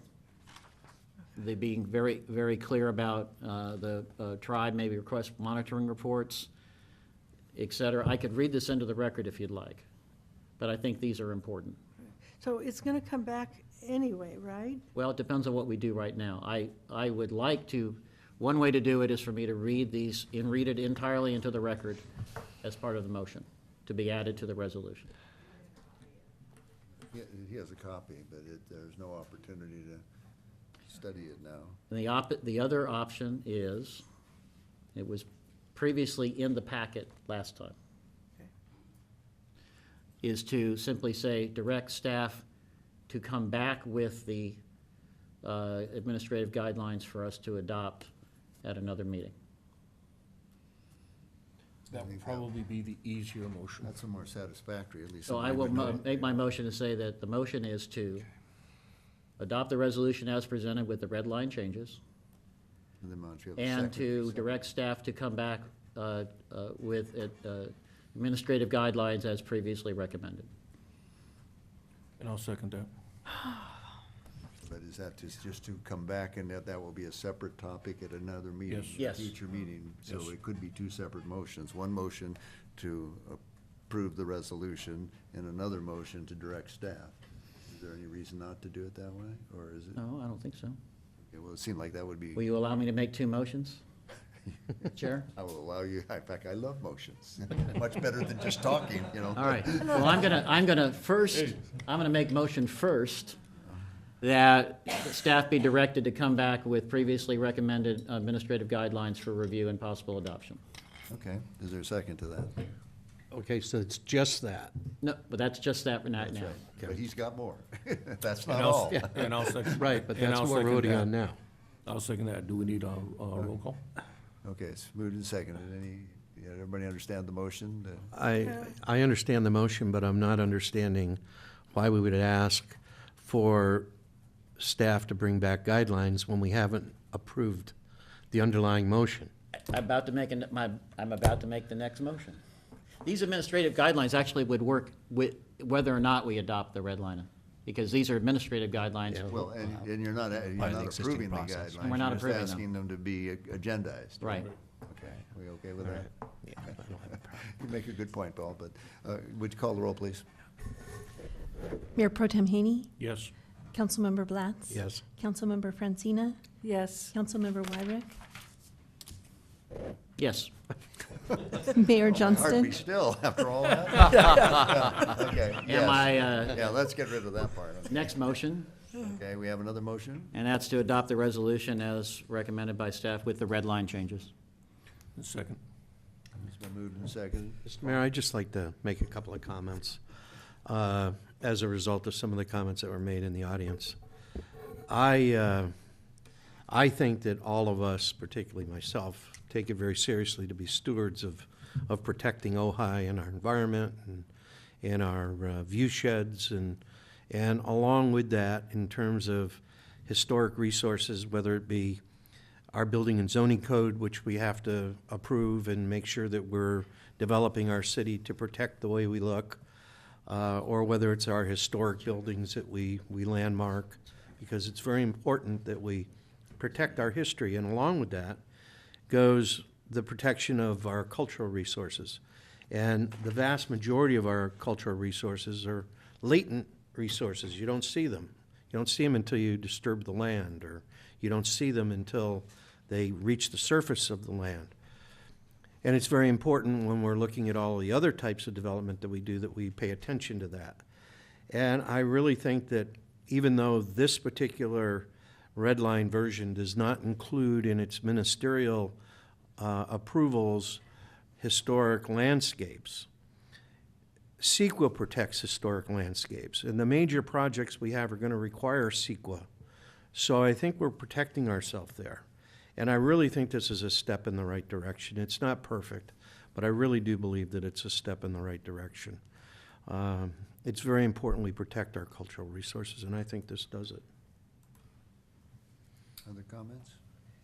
No, I just feel, I still have a sense of uneasiness, so I'm going to just go with my gut feeling, and I won't support it with the red lines. I mean, if it was, I might support it if it came back next meeting after I just feel uneasy. Well, I'll just make a simple statement. First of all, I'd like to thank all of the people that have spent 3 years with me working on this. So I don't think, I think if you prepared and had been a part of the discussions that we'd been a part of for 3 years, you'd have a better understanding as to where we are and why we're at a good place. Speaking to anyone else that thinks that we haven't done something right, or that we're putting a need greater than your need, or the cultural resources need, not yours, I would disagree with you. We've just spent a tremendous amount of time on this, and I think we're at a good point, and that's why I can support it. Okay. Well, I bat last. I appreciate all the work everybody's gone to, and I've tried to read all of this stuff, and I can share the frustration of the public as well as some members of the council at least. Yeah, I mean, I understand what you're saying and why you're frustrated, but I'm sort of a public process guy more than the specifics, and so like Sousa, I'm not, if the very people that are most interested and have been involved in this all along are still not coming together for whether it's just simply not enough understanding of each other or the process we followed, then I guess I'm feeling it's, again, I'm sorry to say, not ready for prime time, so I will be not supporting the motion. So, okay, are we ready for a roll call? You want to say something? Mayor Johnston? No. Mayor Pro Tem Haney? Yes. Councilmember Blatz? Yes. Councilmember Francina? No. Councilmember Wyrick? Yes. Okay, motion passes. Very good. Thank you, everybody. Keep working. We don't seem to ever have easy ones, do we, guys? Oh, why am I the tiebreaker twice tonight? I don't know. Oh, yeah. Because you're at the right end. You're the pace setter. Yeah. Okay, the next issue is number 5. Anybody need a break? No. I'd like a 1-minute break. Yeah, okay, we're gonna take a couple of minutes off here. Next one's 4, isn't it?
In the session, we got a couple items here that hopefully they won't take us past 10 o'clock, maybe even past 9:30.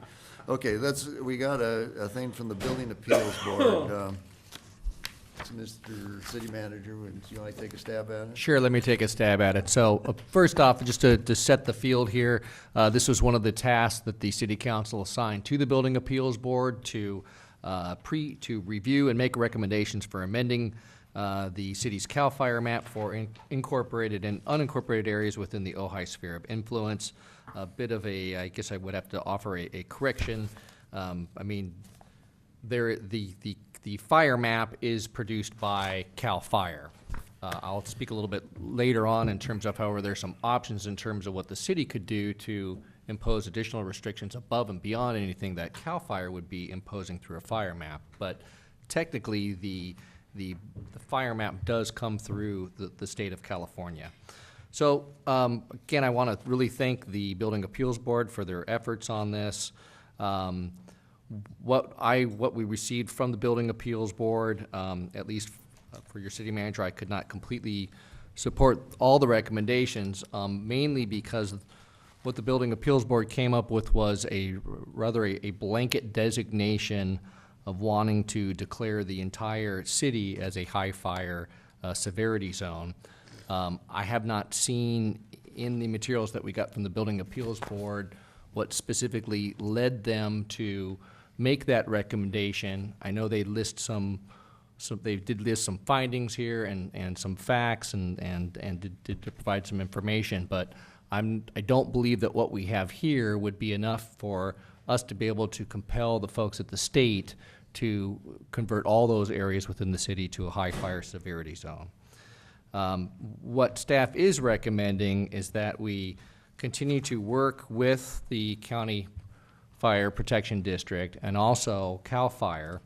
At this point, we have not yet seen the draft map from the state. I think we should wait to see the draft map from the state and see what changes they're proposing for the Ojai Valley, well, specifically for the city and the areas in the sphere of influence as directed by the council. Would also think that would give an opportunity perhaps for staff to work a little bit further with the Building Appeals Board to determine how they came up with their findings for their recommendation. There were a number of other criteria that the Building Appeals Board identified as part of this item. Some of those had to do with the water system, wanting to know that the system is compliant with American Water Works standards. They also had a series of recommendations, including that the City Council appoint a liaison to the Casitas Municipal Water District. I don't know that those necessarily fit in with the task that was assigned from the council to the Building Appeals Board, but those are certainly options and recommendations that the council can take or not to act on at this point or at some point in the future. But I want to point out that I guess my frustration here, or my question would be, what I was hoping to see coming back from the Building Appeals Board was maybe something that showed a bit of a gradient, or to try to identify perhaps specific areas or specific parcels, again, based on topography or fuel load or whatnot, to say, hey, these are some areas that we really think need to be added into the map or need further designation. So I don't quite think that we're at that point yet. And again, I think waiting until we get the draft map out from the state would be beneficial to see what we get from them.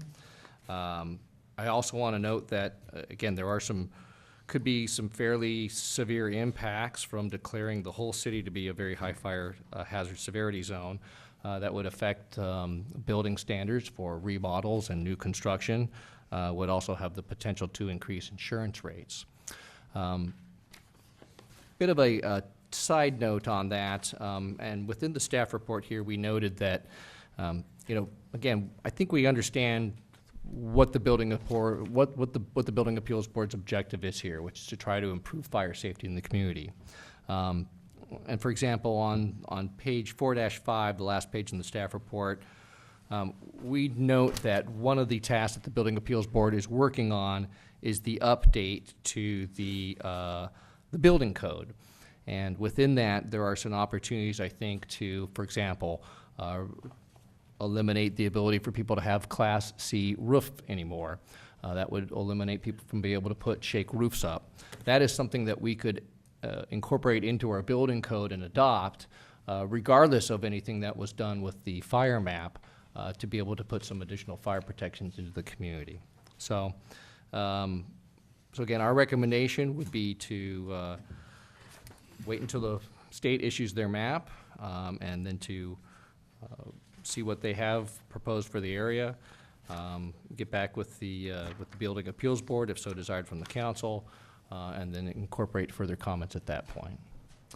A couple other recommendations here that I just want to really quickly touch on, including the Building Appeals Board had suggested that, well, actually it was our suggestion, that the council really wants to, let me back up a step. There's one option I didn't I alluded to it earlier but didn't expand on it, which is that the city could, regardless of what the state of California does, we could create our own city fire map that would place restrictions that at least, you know, we couldn't go below what the state is doing, but much like with building code, we could go above what the state is requiring.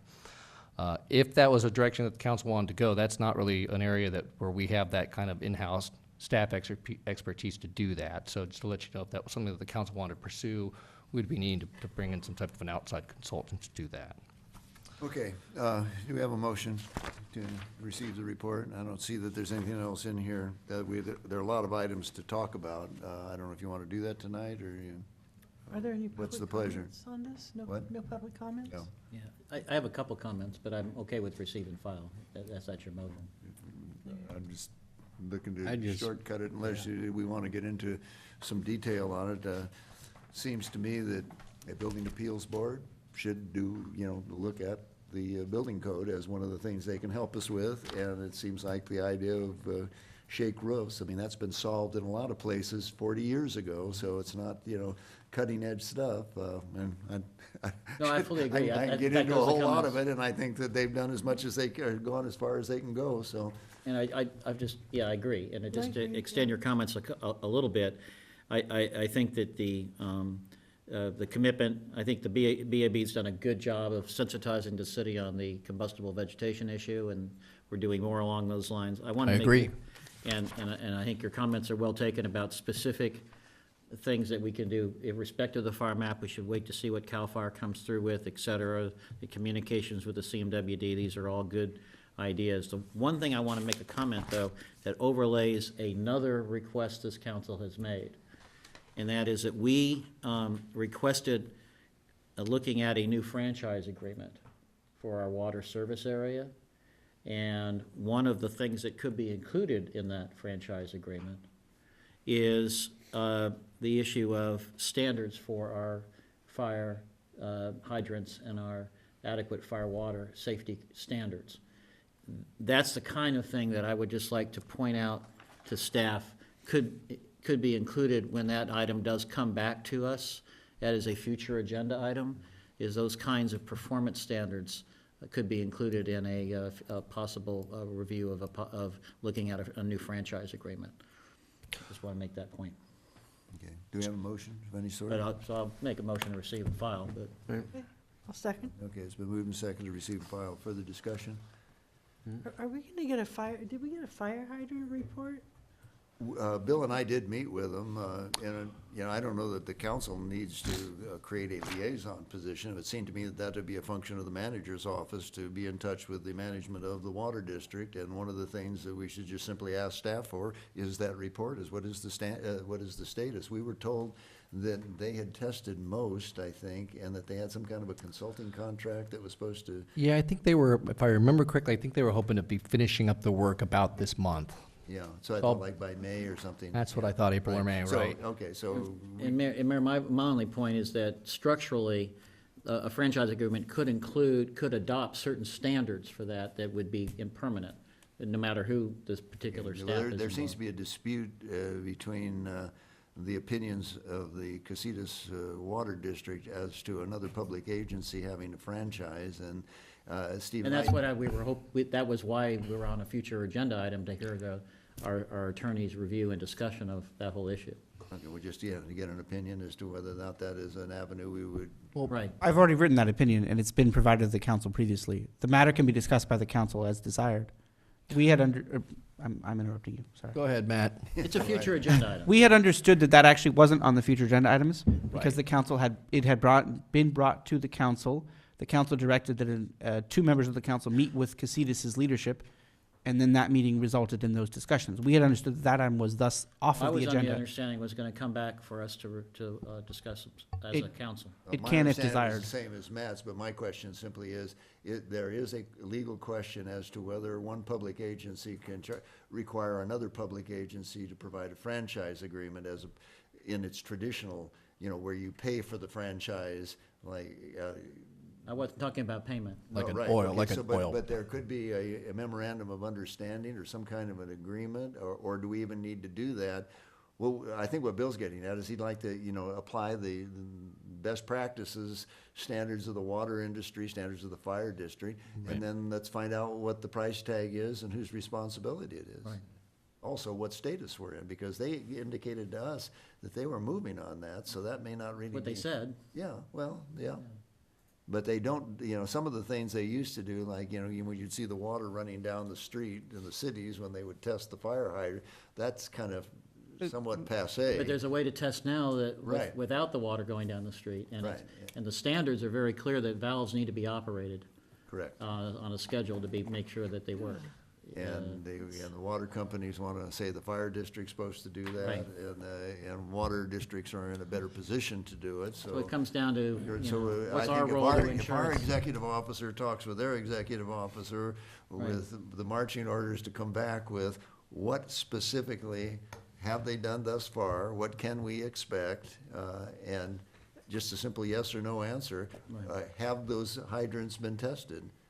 And do we want to have a memorandum of understanding or something in a franchise about the protocol for testing going Yeah, future? or what legal remedies we have if we're being told we can't, So there's a difference of opinion, as is evident, and there are differences in the statutes. One line of statutory law provides that we can force Casitas to enter into a new agreement to use the pipelines inside the city streets. There's a different line of statutes that provide opposite, depending on whether you focus on one or another provision of the relevant public utilities codes. There has been no lawsuit answering this question in the public utility context. It's a question of first impression. I have previously opined that the statutory power exists to allow the council to require Casitas to enter into such an agreement. Casitas, of course, has a differing agreement, and the council can debate further.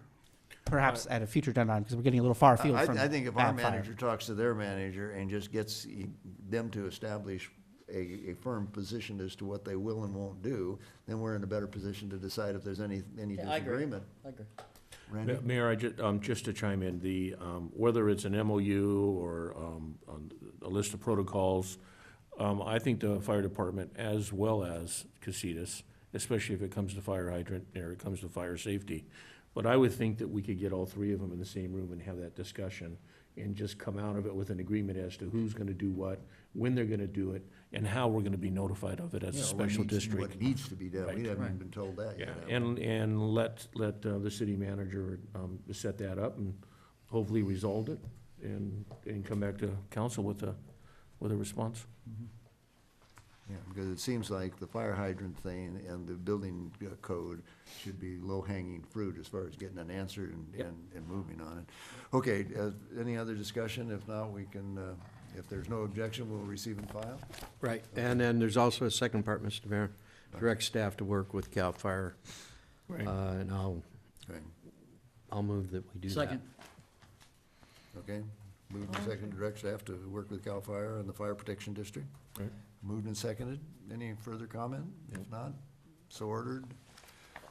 We got one more, Two. two more. We're gonna make it. Okay, we're Looks on like number those 5, are and that is 5. the Southern California Association of Government. Randy, you did that last time, didn't you? Yes, he did. Does anybody want to do it? I'll do it again. I actually enjoyed it down there. I have no problem with it. Indian Wells, Yeah. not a bad place. I'd be happy to You want to get, With me? go to Indian Wells. Yeah, someone wanna take their sticks and go with me? Yeah, right. If it's too I'd cold love for you to, in but Ojai, I've- go down to I've Indian got a Wells. trial That's that good. Okay, well, is there anyone else who wishes to have their name in nomination? I don't hear one, okay. If So moved. No objection. You are, I dubbed the SCAG representative. I know there's a spa there, Fourth so and vote. Dana wants to go with you. Okay. Dara, sorry, Susan. And now we have the regular meeting consideration for summer recess cancellation. So you gave us a list of them. Right, Mr. Mayor, again, it's really up to council's option. You may choose to cancel no meetings.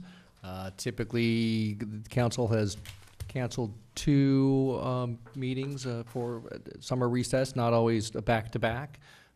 Haven't always done 2, though, so that's really up to council's call. Okay, well, we had, this isn't urgent right now, is it? So we could just take these dates and go home and compare them to our own calendars if we have. Talk to our spouses. Sure. Exactly. Is that okay? Well, You're supposed to do that now, before we got here. well, I have a spouse.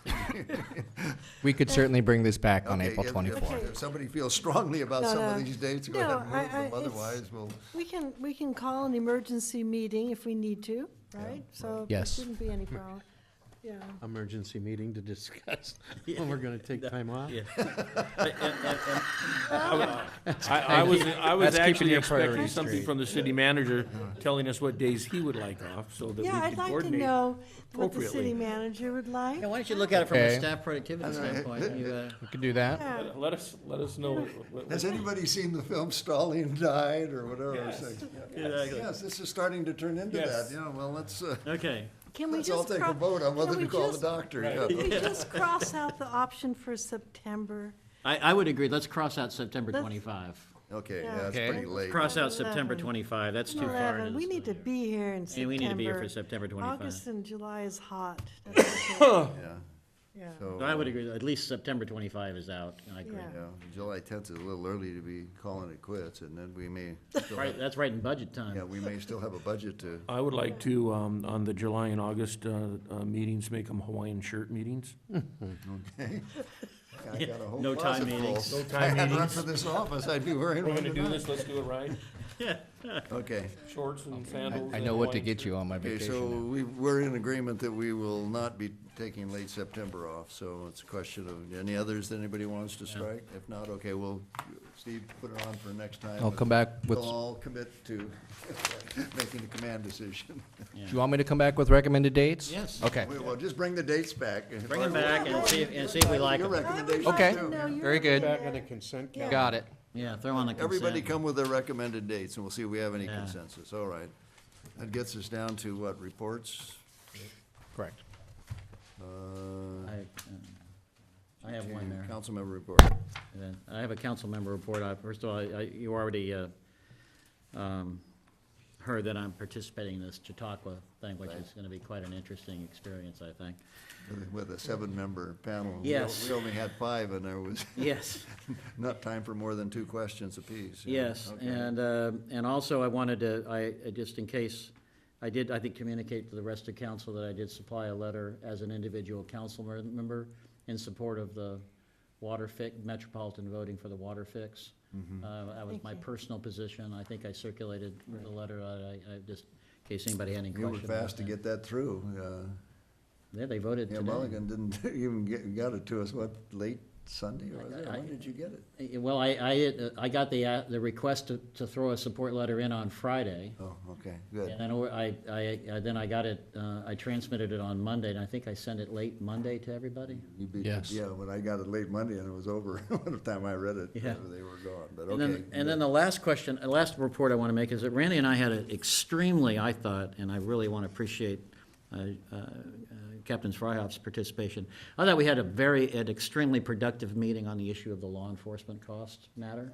Oh, good. We did. And learned a lot, came up with a couple constructive action items with respect to getting kind of an early look at the contract revisions in process, better understanding of the kind of things that might be in the contract in terms of how changes to the billings are done and the kind of information that we get. We got some good information on the individual services costs and how that works, as well as a commitment to work from the individual services costs to what we're being currently billed, so we all have an understanding as council about it, and understand that some of the processes, the complications between the county budget process and the city budget process, and how to, how to handle that in a way that still makes us, responsible for our, our obligations as elected officials.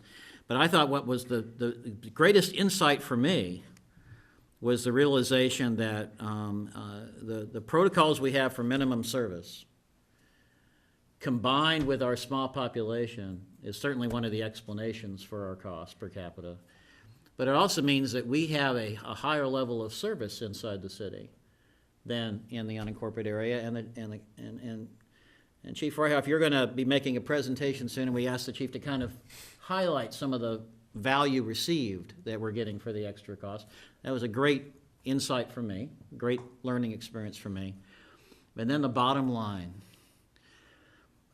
we could add population, add areas to the city by annexation, and our law enforcement costs wouldn't go up because of the kind of combinatorial minimum service issue.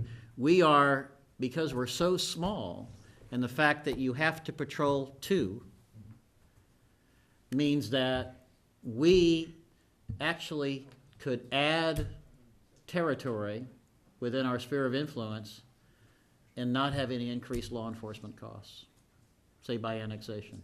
That was a real insight for me. And so anyway, I just want to say it was a very productive exercise, I thought. I think that number came out to about 3,000 more residents, technically.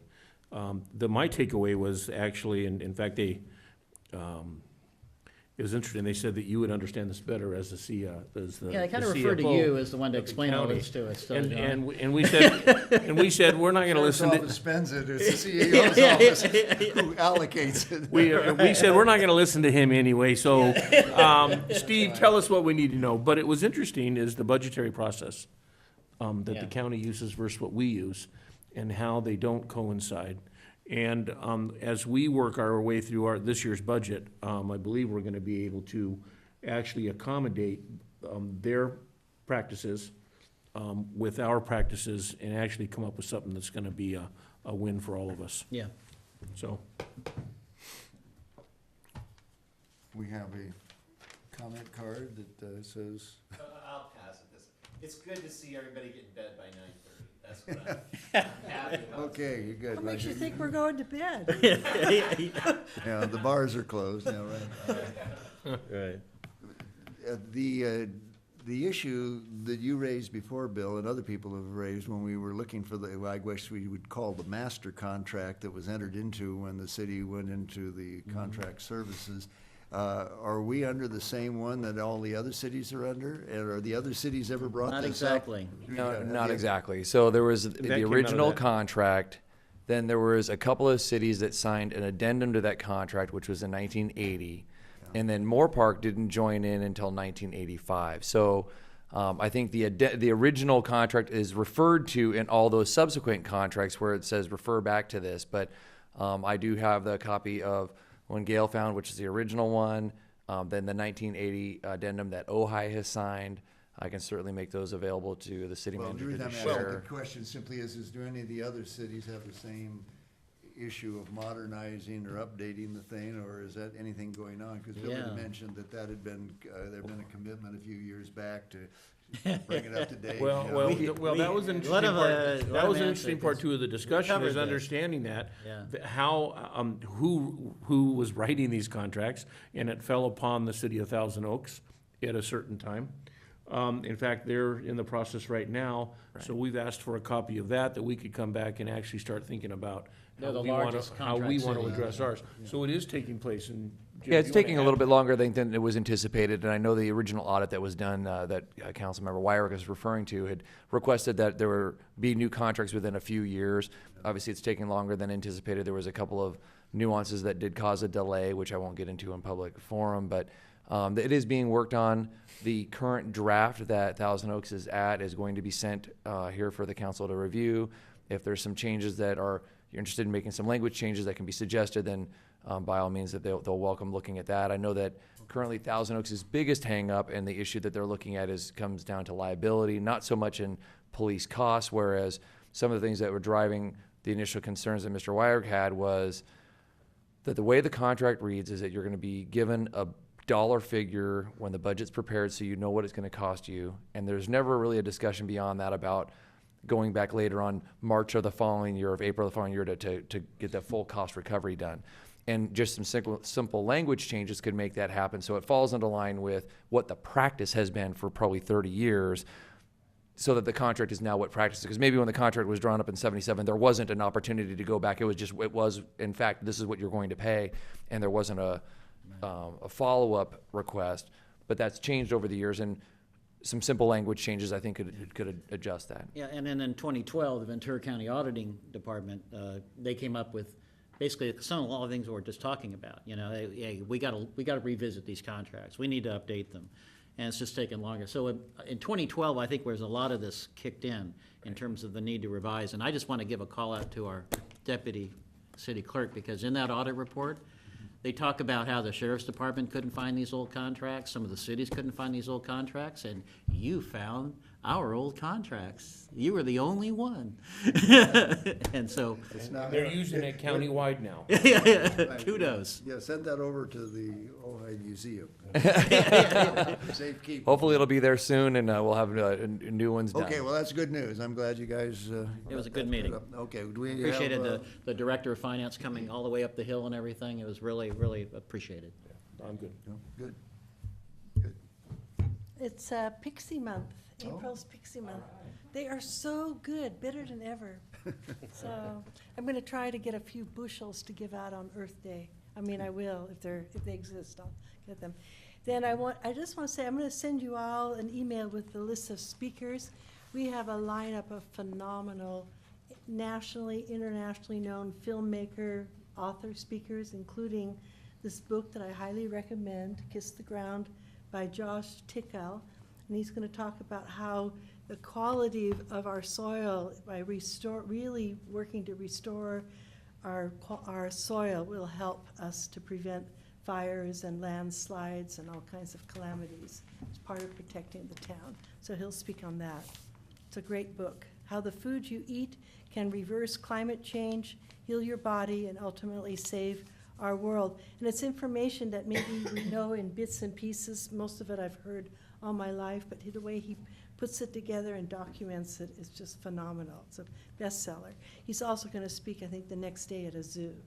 I mean, our town is swimming with these famous people that are experts in their area. So we're going to line them up. Yeah, we have lined them up. Okay. Future agenda? You know, that's not a. Well, city manager report. See, that's not a mandatory item on here. It's just in case there happens to be one. Well, I have one. We have one. But the city manager can Okay. have his say.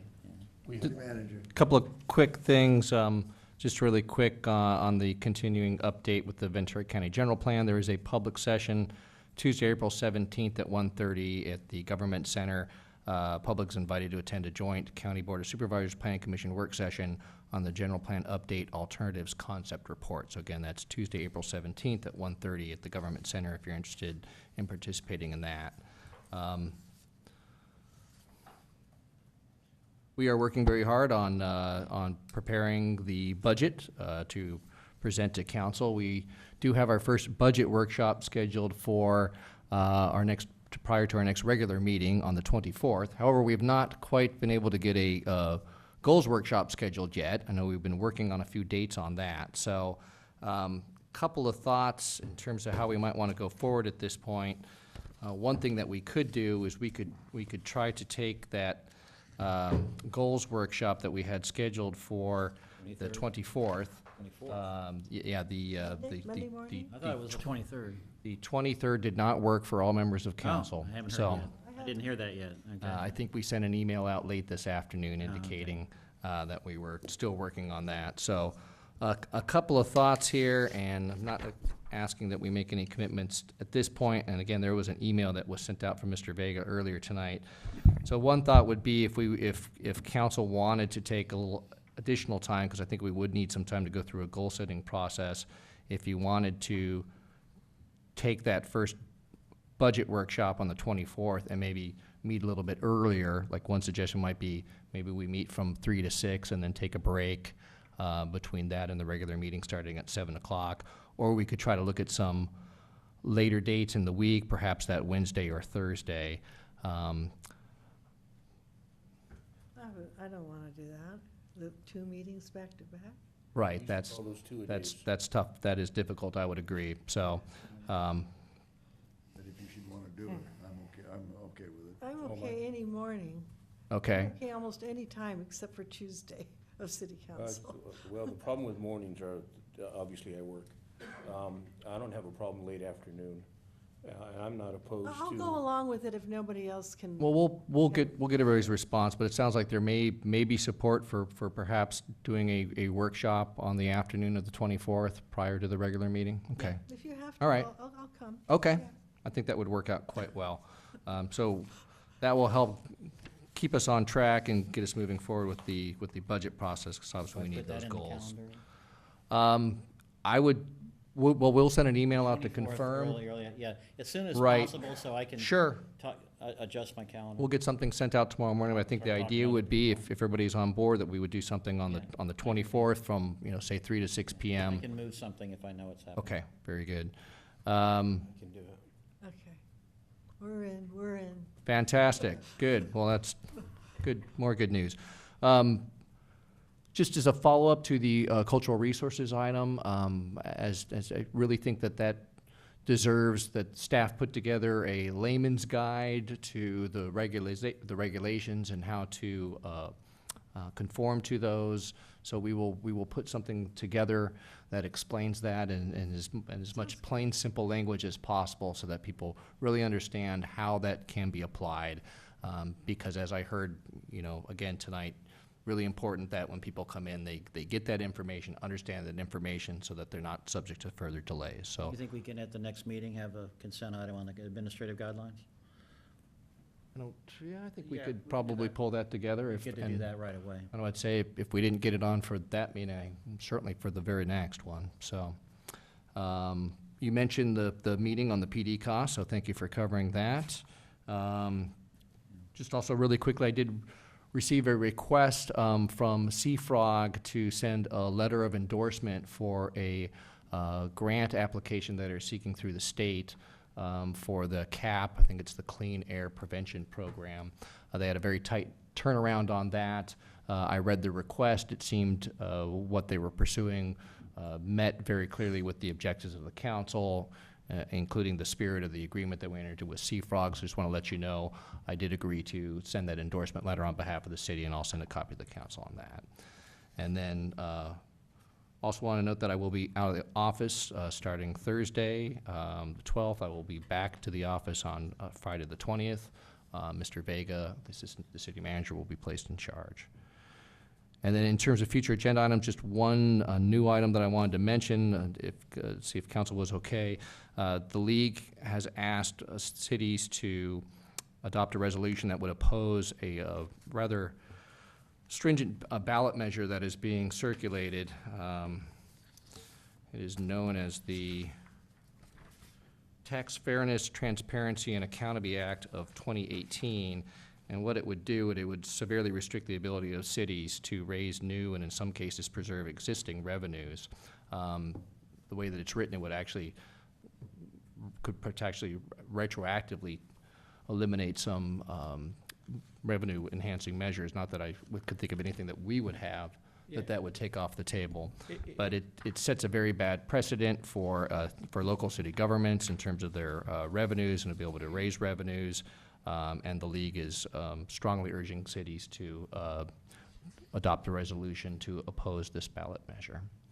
Is timing an issue? Can we do this at the next council meeting too?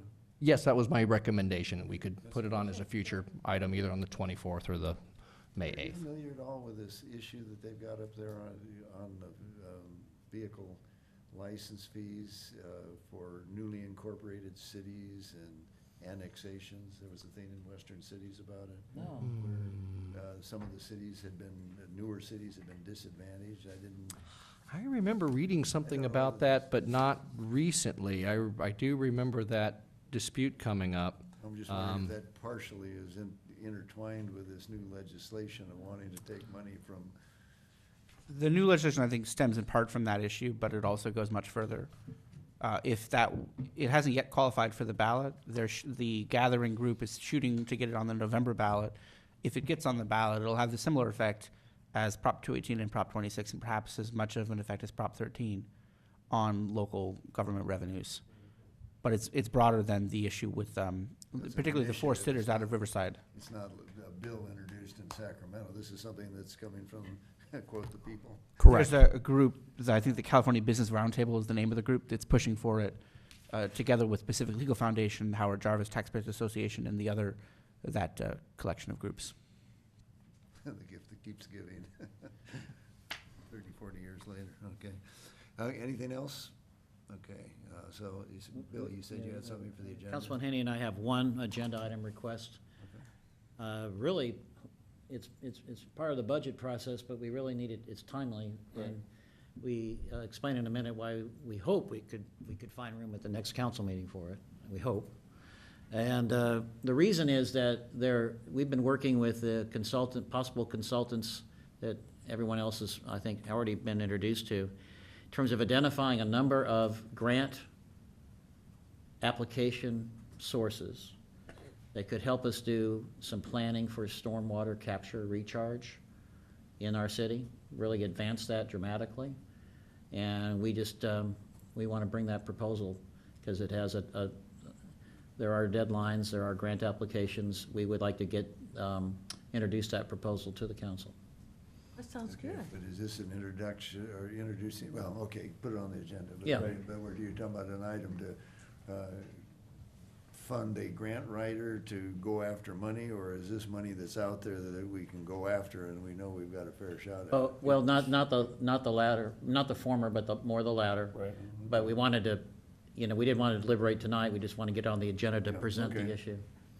Because we were impressed by the scope and breadth of the presentation that was made to us in terms of what we could do in terms of stormwater capture and recharge, including the possibility, by the way, of the state moving towards ways to monetize demonstrated recharge, where we might be able to lower our water bills by demonstrating the extent to which we are advancing recharge of the aquifer like any other water supply. Well, recharging aquifers is, I mean, it's the premier discussion Yeah. in California right now. Do all of you subscribe to a Maven or Mavens? So it's the quote California Water system, and they provide all of the latest, greatest articles regarding water in the state of California, everywhere from Northern California all the way down to San Diego. So we might be able to get a rate of return on this as well. Yeah. Put it on just- the yeah. agenda. I don't know what our Do we have agenda's gonna time look on like the in 2 agenda? weeks, but, I'm asking whether we have time on the agenda. yeah, we should, Little difficult for me to answer that because, well, I mean, we've got probably 6 solid things on the agenda for the 24th. I'm not quite even sure at this point exactly what the request is here. I heard It would be kind our of. presentation. Okay. There's no staff.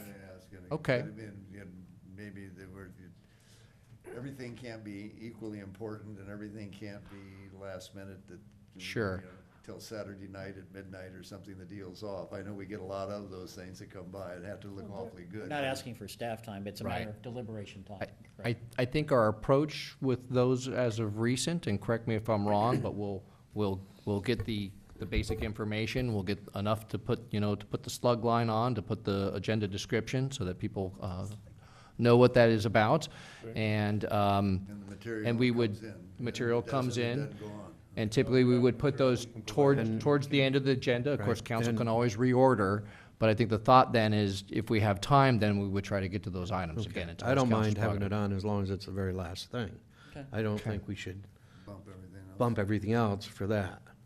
I had a question for you, Steve. Is the Libby Bowl committee on the 24th? No, I do not have, not indication that we'll have that ready by that time. Okay, so what what calendar, what should we look for?